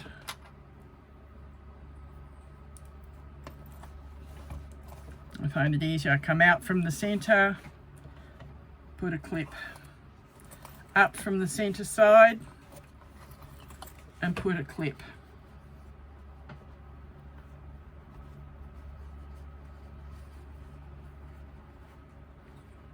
Probably just above where the slip pocket is. Then ease it around that curve. If you find it's not fitting properly, just take a couple of little snips in the edge of your gusset.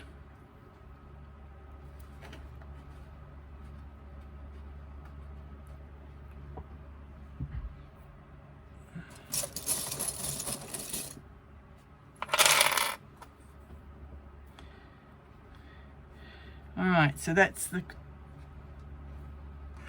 put another one there. So that's the curve clipped down to the center side and along to the center top. Now we repeat that going out from the center.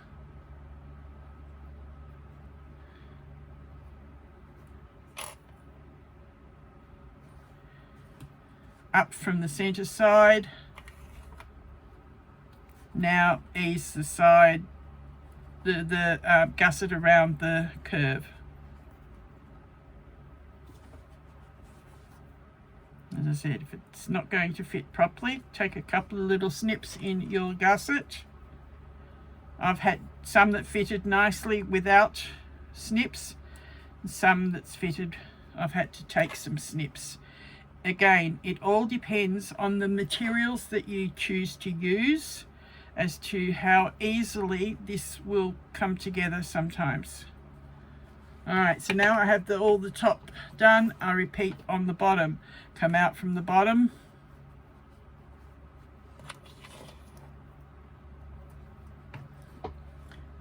More clips.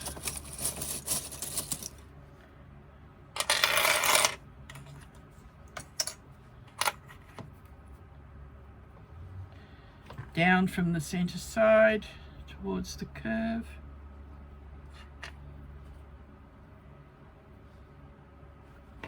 And ease it in that curve.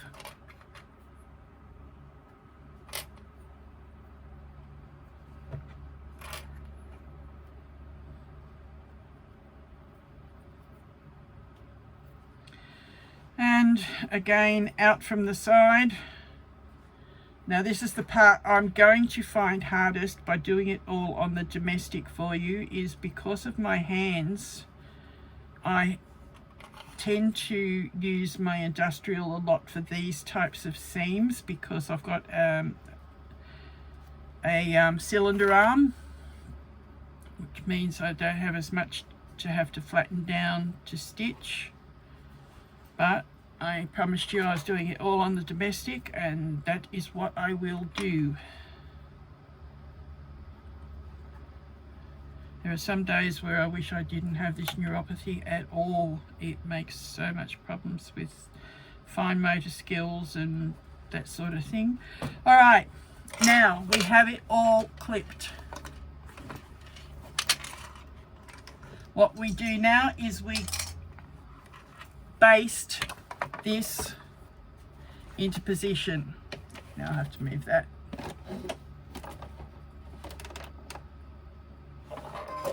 I'm just going to come in between a couple of my clips there.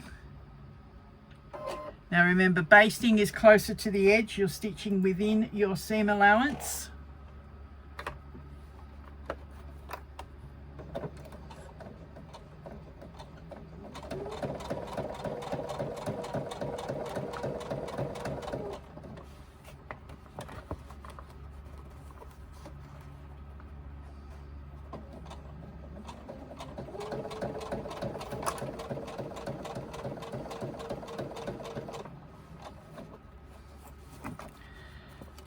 Again, making sure, because I've got quite thick canvas that I'm using. It's not normal waterproof canvas. Okay, and we ease around the curve.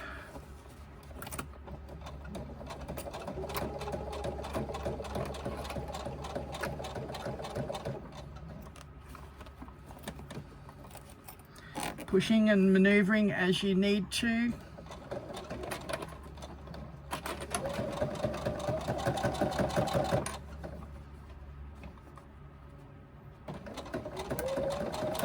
Down the side, down to our next curve. Moving clips out of the way as we get to them.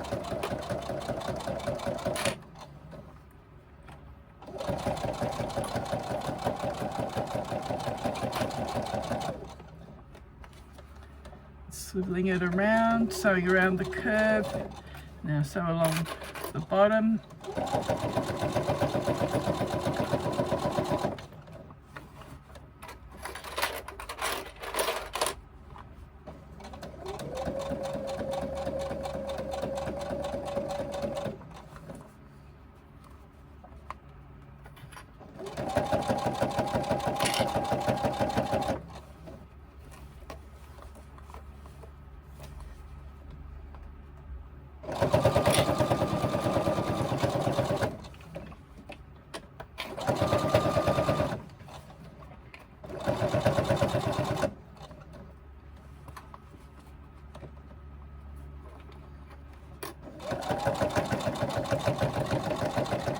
Okay, we're coming up to our final curve.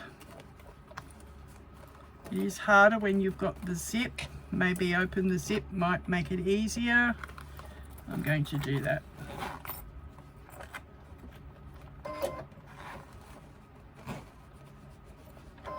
That way I haven't got as much to push out of the way. Yes, that does make it easier.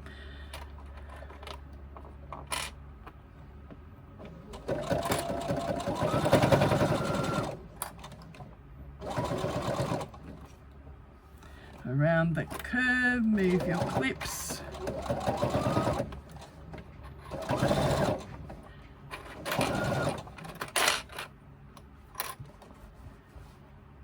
And find where we started, come back to there.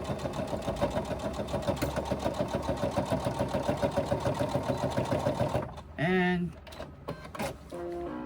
cut your threads. All right, so we have that fitted. Now what we're going to do is flatten this down. That's why I normally keep the zip open at this stage, closed at this stage, but it needs to be open on the next birthing. First birthing it doesn't matter, second birthing it does.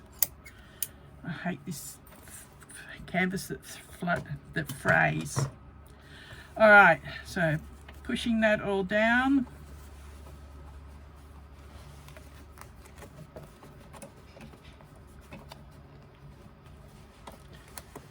And then placing right side to right side, again making sure top goes to the top, the bottom goes to the bottom.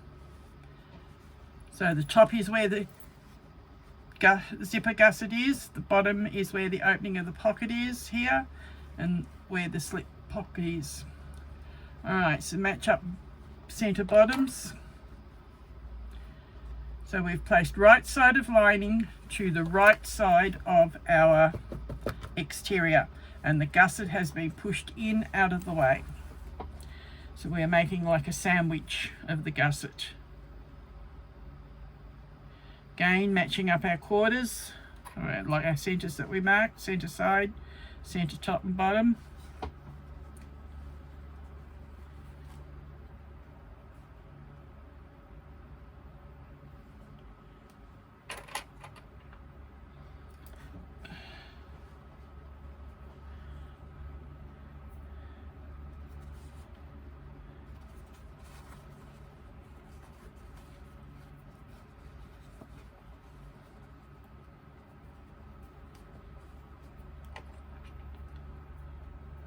Actually, I'm putting the clips on the wrong side. I should have the clips facing the exterior piece because I will be stitching from that side. Reason being, I can make sure that I enclose the seam that I did when I basted the gusset. Alright, now I keep clipping this together, and you'll generally find this second one goes together a lot easier than what the first one does, because you've already stitched your gusset around the curve, so it's a lot easier just to match the lining and the outer.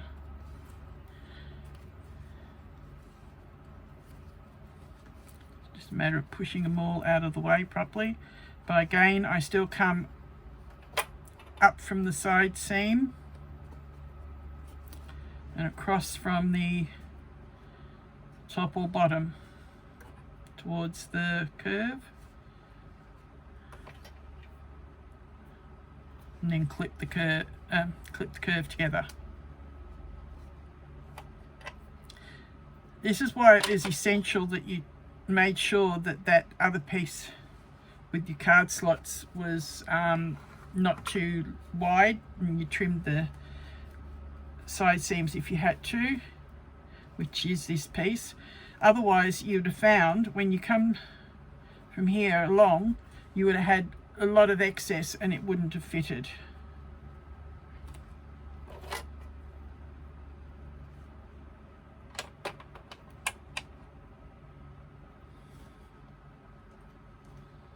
Again, I'm double checking that I do have it the right way. Yes, I do.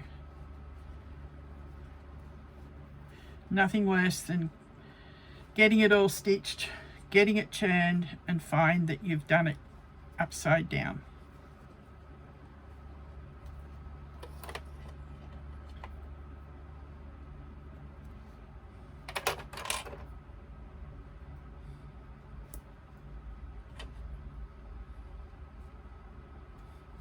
Use as many clips as you need to clip it and securely you want it to be. Some people tend to put staples in the seam allowance. I've tried once and it just didn't seem to work for me, so I just use a heap of clips.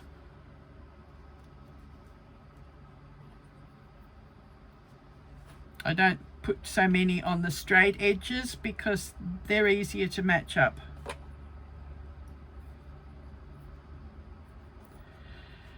Alright, so now we have our first sandwiching, our first side assembling, lining facing the outer, and now we are going to stitch from the side of the outer so that we can see where our seam is and make sure that we catch that seam allowance in properly.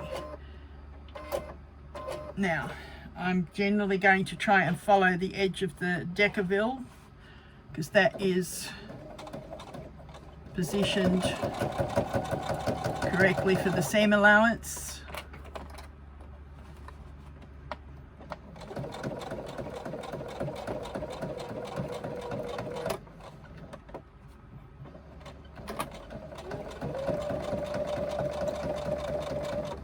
A little bit trickier on the corner here because it is bulky.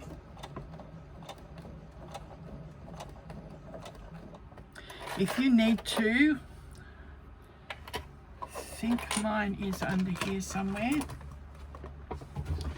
Just let me have a look. I have all sorts of things poked under my sewing machine. I'm looking for my hump jumper. I'm not sure quite where it's gone.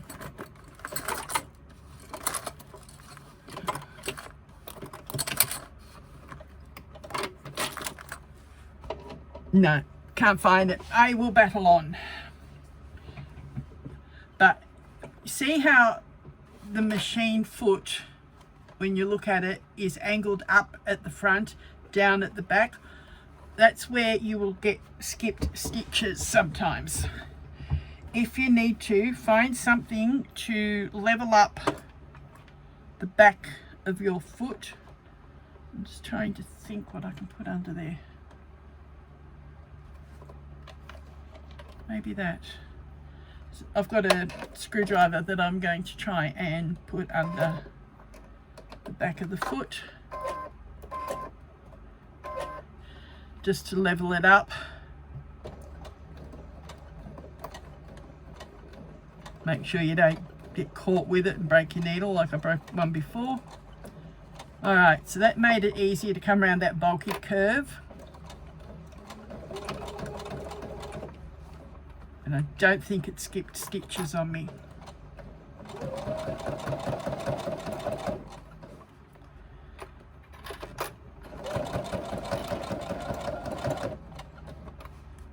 Down to the next curve.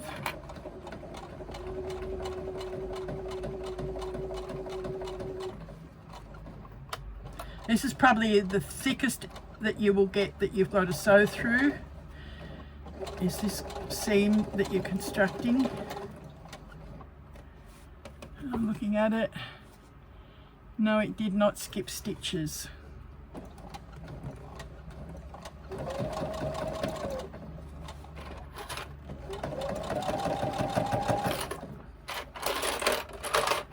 Sometimes your clips get caught on the threads that fray.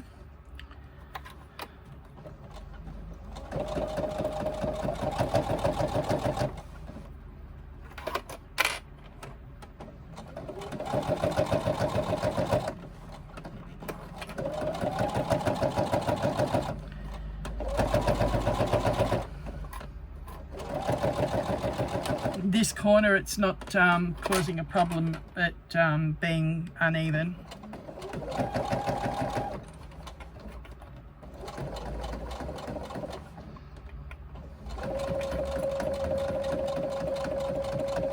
I think it's just the two where the zipper tape is that's causing a little bit more bulk.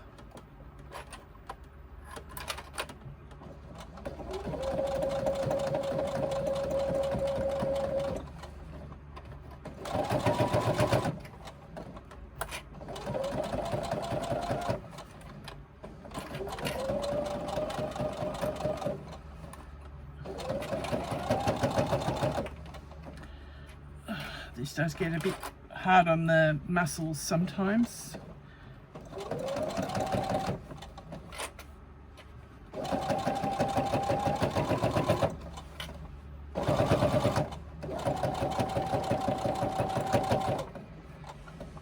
Alright, we have sewn on one outer and one inner. Now what we need to do is get our hand up inside here, and this is why it's very important that that zipper is open, and start pulling through. Don't put your hand inside your card slots, you need to get the gusset and pull it through.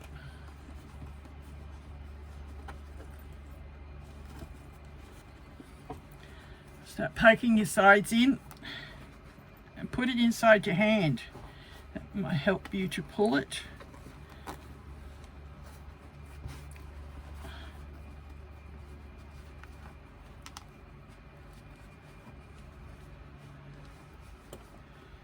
And pull it through the zipper opening and through the bottom of the pocket. Once you've got some of it through, it's easier to then keep pulling the rest of it through.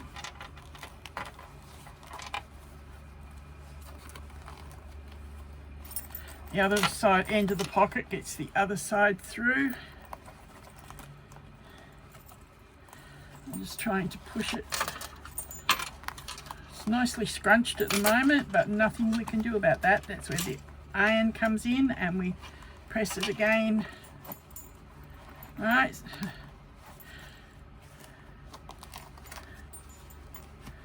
so there's my pocket, which means we have turned it, but we've just got to pull it all out.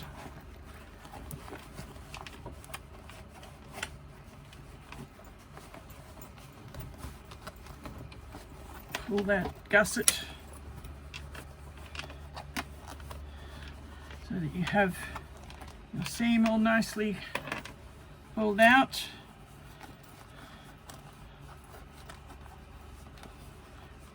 Make sure you pull those corners nicely around the corner there, and get this other one, get that nicely pulled. Alright, that's our first birthing done. We have birthed one side of our bag. To press this nicely, we will use something like this. I've been putting some pins in. This is a tailor's ham. I'm going to take those pins out, and I will use that, and I will actually, I'll turn it over, and you lay the edge on the edge of the ironing board and press with the iron. They are great for pressing curves. They're good pin cushions too. Okay, so that is the first one birthed. I am now going to open this zip up while I remember, because when we come to do our second birthing, this gusset zip does have to be open or you will not get it birthed properly. All that's left to do on this side is flip up your pocket,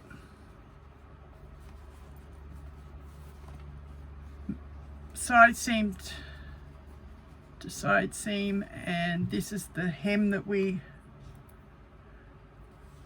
pressed up before.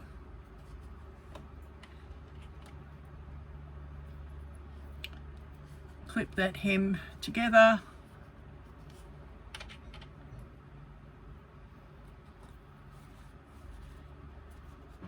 And we are going to stitch the bottom of our pocket closed.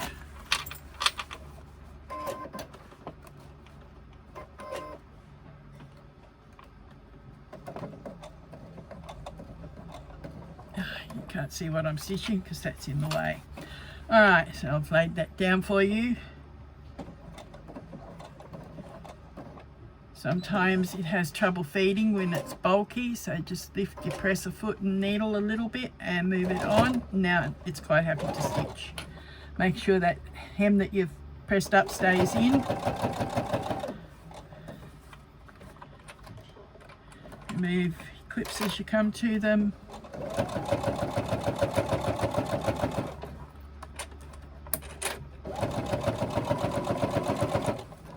You can close this by hand if you wish.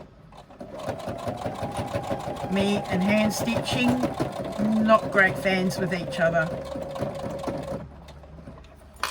Alright, so that is the bottom of the pocket stitched. I'm now just going to trim the threads.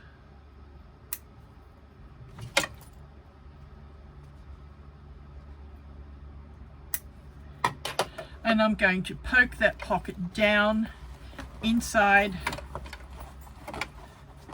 from the zipper, behind the card slots. You can see now why we did the construction before we added the zipper pocket, is because if the zipper side seams were caught there, you would not be able to do what we have just done. Push that down all the way and close your zipper pocket. One side finished. Okay, let's get this finished. We have our final outer and lining to put on. Again, we are going to be doing it with the gusset inside out, so we need to turn this back so that the lining is facing outwards. And our gusset zipper has to be open now. Again, we are going to take our outer piece and we are going, I haven't marked the centers on this piece. So again, mark our centers, top, bottom, left and right.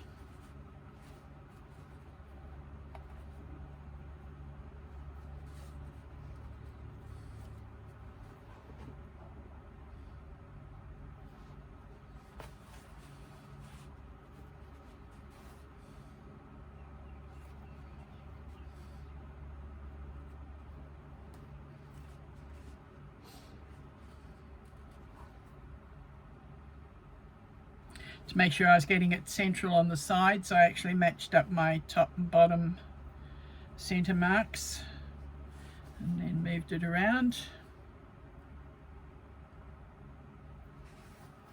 I did mark the gusset, so that's fine.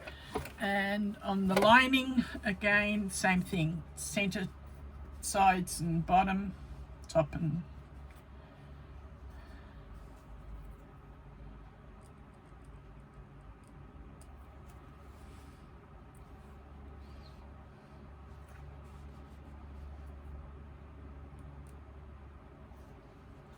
this time I'll place those side marks together because I did them first. Now ease it around and mark the bottom. Back and make sure they're matched still. Around and match the center top.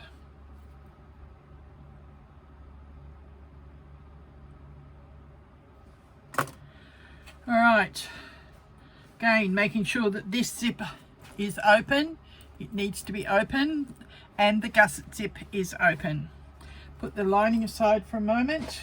We'll put our outer on, making sure that this again goes the right way up, that the top of the flap here goes to the top at the zipper gusset piece.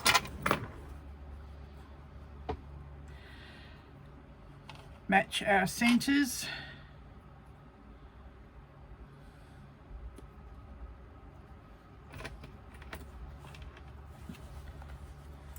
Match the side to the side gusset seam.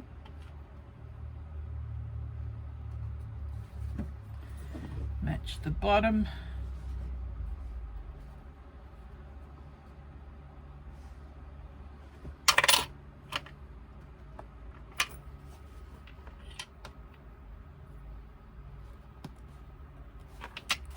And the final side one.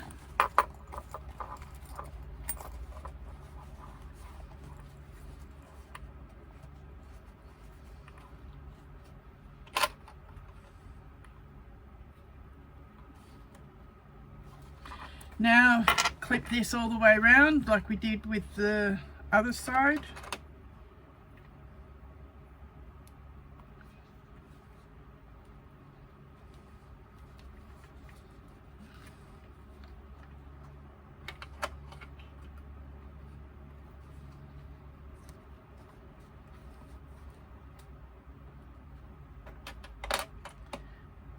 putting on enough clips to hold it around the curve.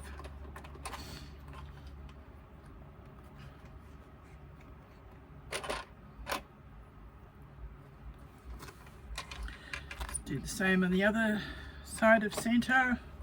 Work towards the curve.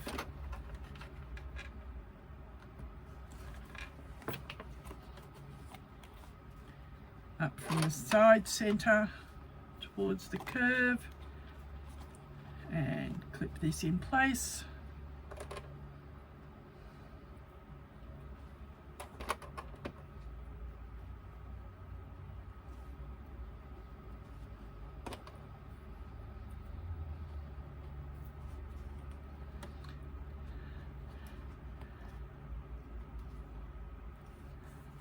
And repeat for the bottom.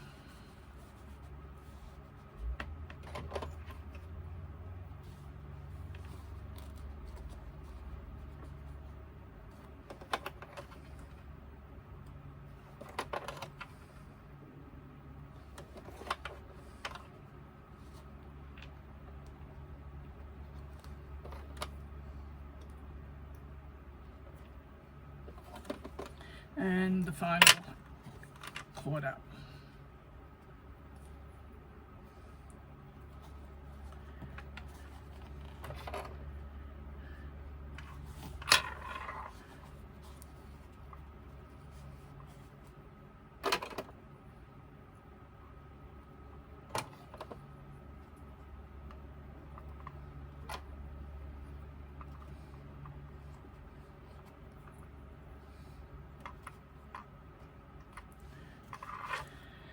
Alright, scissors out of the way.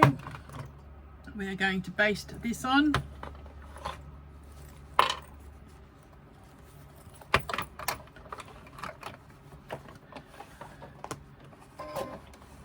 Starting wherever's convenient in between the clips. I'm actually going to do the 3/8 seam this time to make sure that it goes on properly, because I'm actually sewing onto the outside there.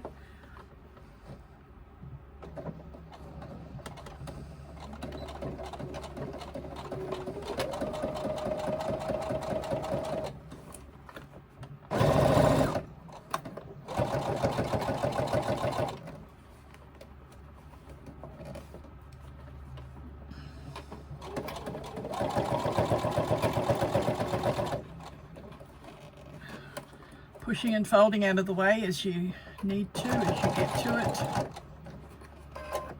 You have to raise the foot and lower it.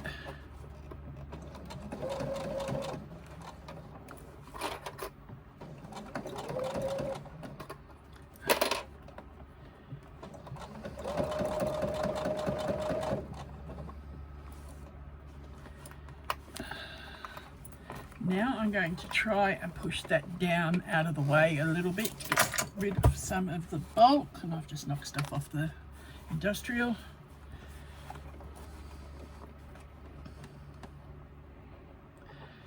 Right, keep sewing down around to the next curve.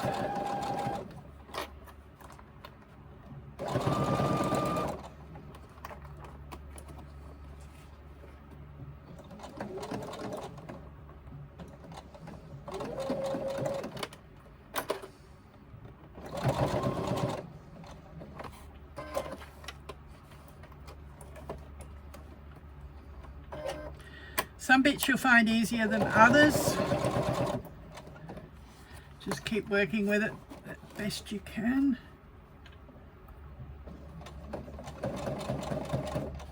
Alright, now we're coming along the top, which will be a lot easier.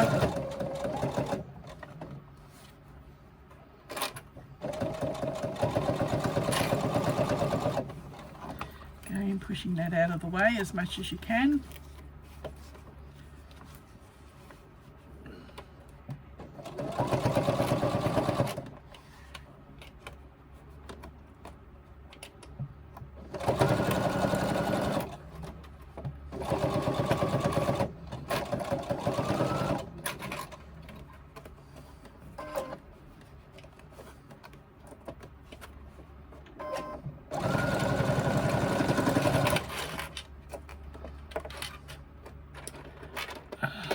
hate that this is fraying. It's catching on my clips. Alright, now I've got to push it back that way.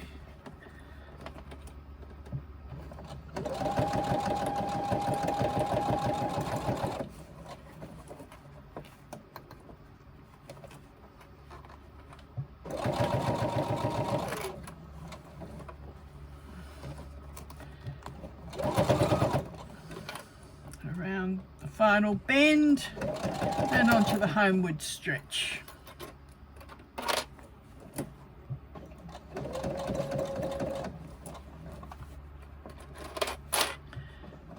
Going all the way back to where we started and lock it off.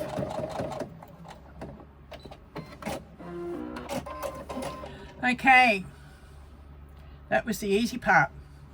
Now comes the harder part and the fun. All right, this time we are sewing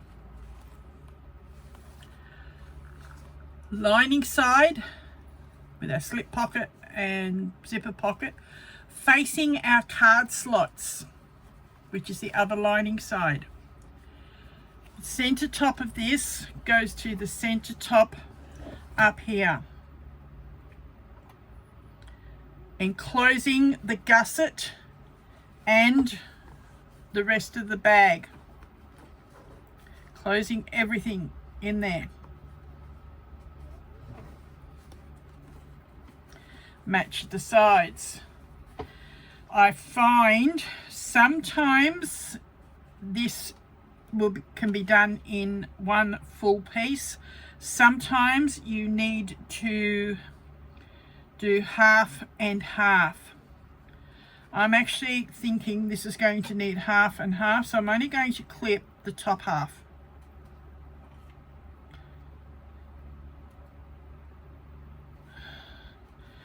And I need to sew from the other side so I can see where my seam line is. So make sure my clips are the right way around.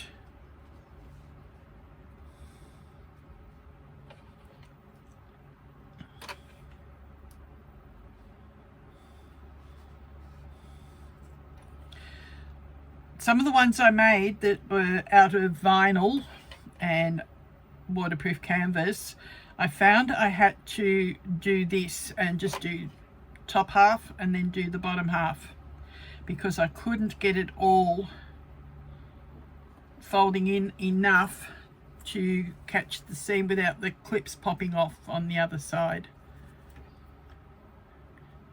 So I'm going to show you how to do half and half just in case. If you can get your clips on and stay on and do the whole lot in one piece, then go ahead and do it. But I want to be able to show you how to do the half and half just in case you need to do the same thing.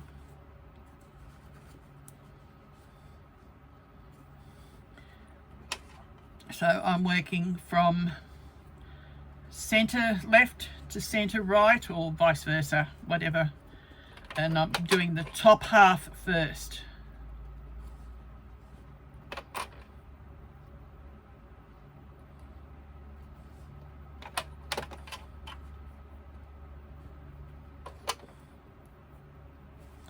Okay, as you can see, I've clipped half of it.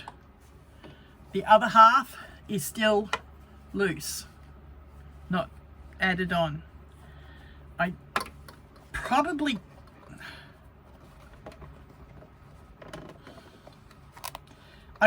could get it all clipped and they stay, but I want to be able to show you the half and half just in case you can't. Alright, so I need to start sewing here.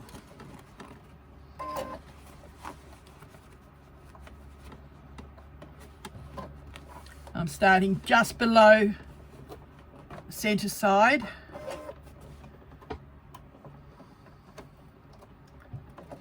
And I'm stitching on the seam line that I stitched before.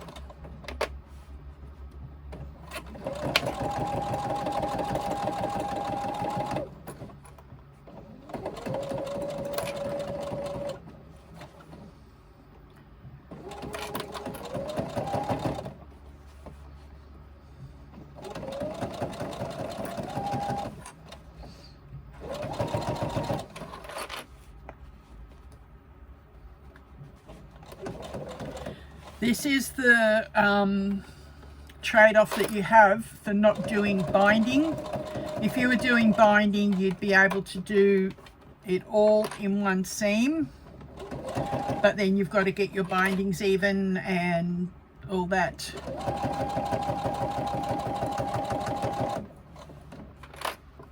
To do the double birthing, we need to be able to stitch the lining and the outers together like this.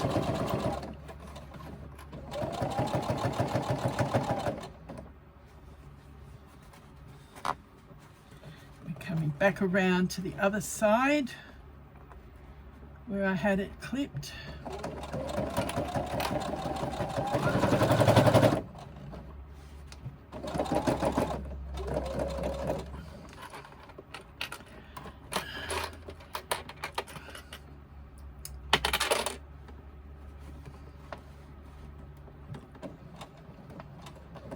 Just down past center side and lock it off.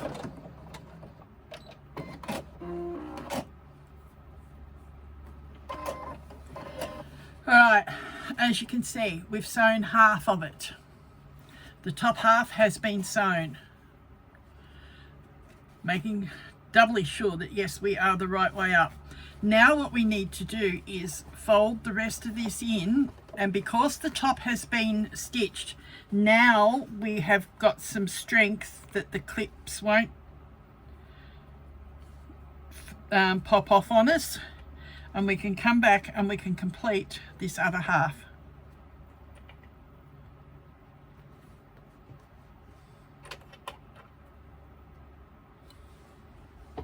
Matching center bottoms.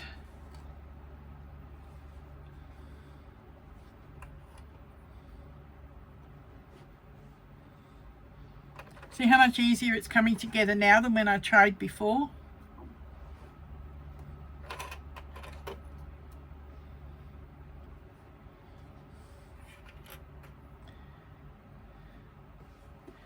And come along and finish the other side.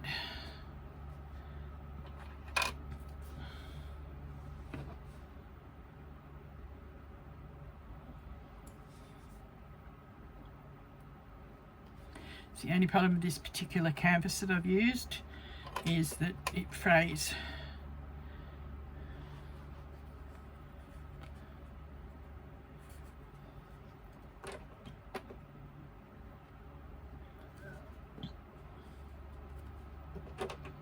The thinner style of this from Meerzen doesn't fray, but this thicker one was such a nice match that I wanted to use it. Alright, I'm not going to put a clip here at the quarter because we stitched down a bit past it, so that's fine. I can now start here at that mark and know that I'm overlapping my seams. Reverse it to make sure that it is catching. Follow that seam allowance that we did before when we stitched it onto the gusset. Stitch around the curves.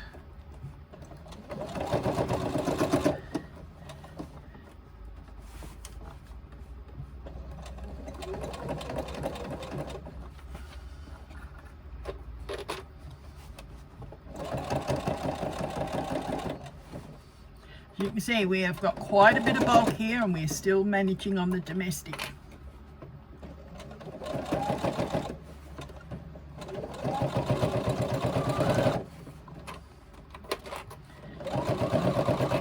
Got a quarter to go, or just under a quarter now.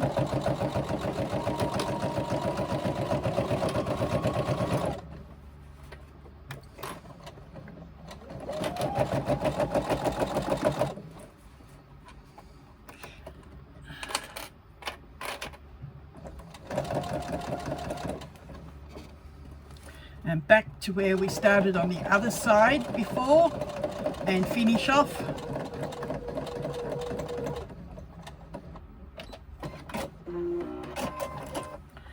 Now we have like a pillow, fully enclosed between the outer and the lining.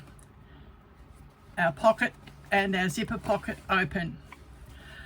I'm going to just trim a couple of loose threads to get them out of my way.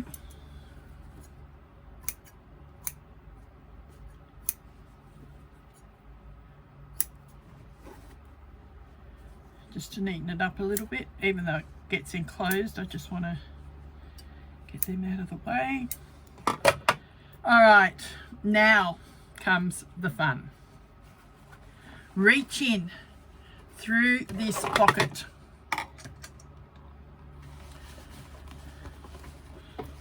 Grab part of the gusset and start pulling. I've actually grabbed, yep, the gusset, that's it. There's the anchor, strap anchor, so that's coming through. We're pulling that now all through our other pocket. I'm going to put the camera up a little bit and try and show you. All right, this is a little bit harder for me, but a little bit easier for you guys to see. This is the hardest part of the whole bag, is this second berthing. But once you get it started and through and feeding enough,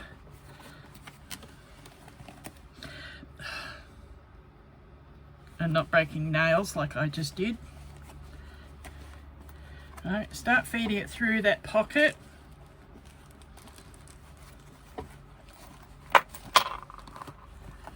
Working it through.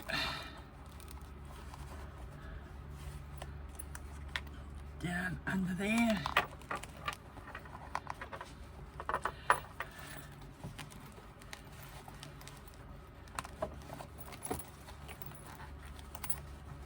We know we're pulling it through because that's on our inside slip pocket.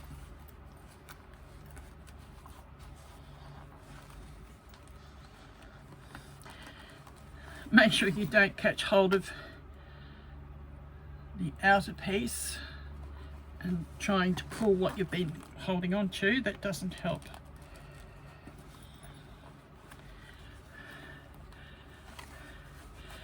Just keep pulling as much as you can.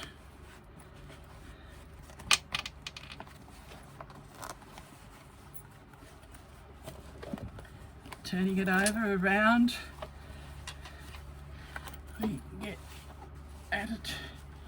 We haven't got a lot to get through now, but it's still... Okay, it's this side that I've got to get hold of and push it to. This is why we need that gusset zip open as well. You will not be able to berth this if you don't. We're almost through.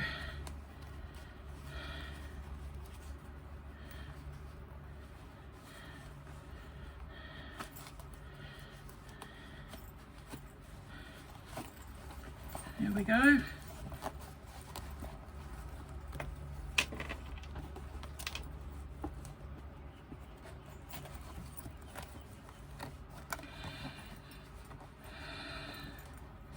Okay. It's easier to do it inside out to start with.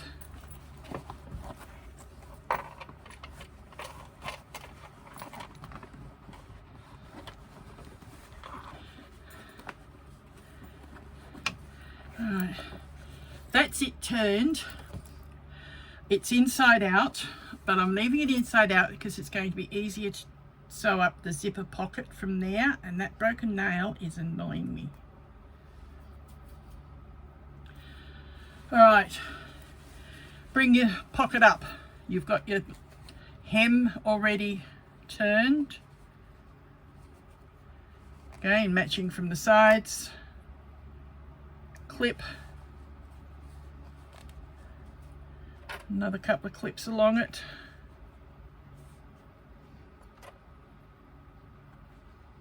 Poke in the last little bit at the end. Bring that down. I'm going to angle the camera back down again. and we are going to close this zipper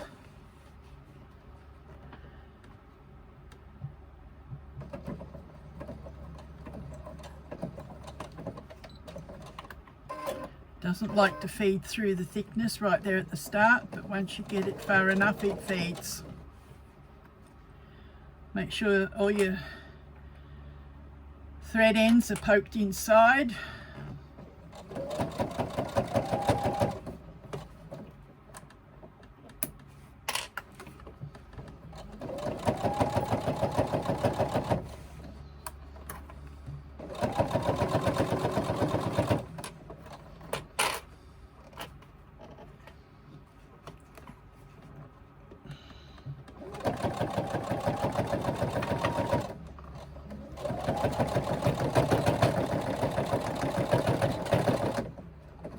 Lock it off and cut your thread.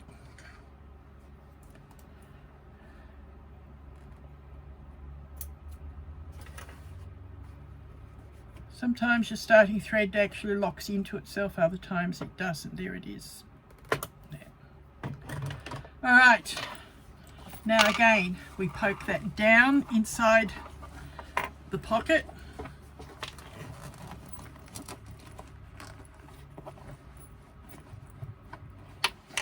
And zip up our pocket. Now all that's left to do is turn your bag the right way out.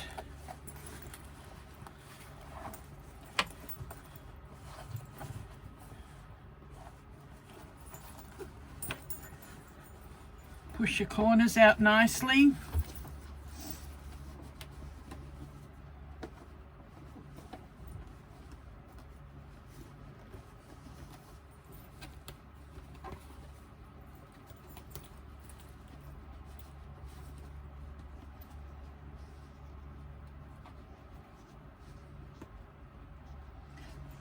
When it's not working, just roll the seam. That will help it come out.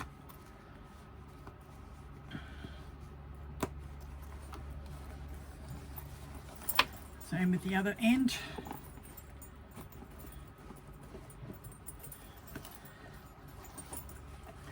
Okay, when it's thick, you might need to roll it a little bit just to get it out. There we go, that's got it. And flip our gussets the right way. It's like turning their ears over. And that's it.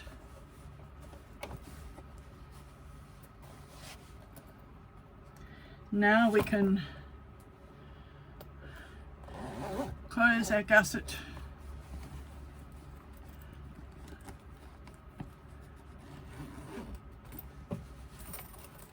Flip the zips to the right way.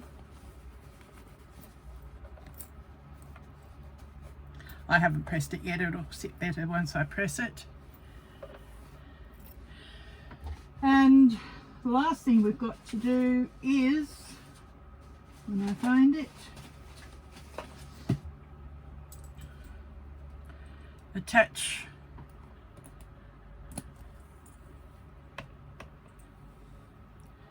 our strap.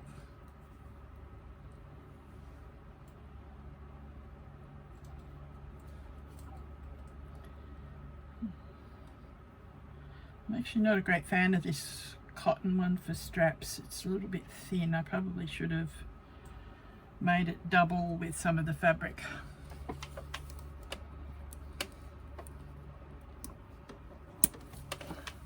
All right, and there we have it.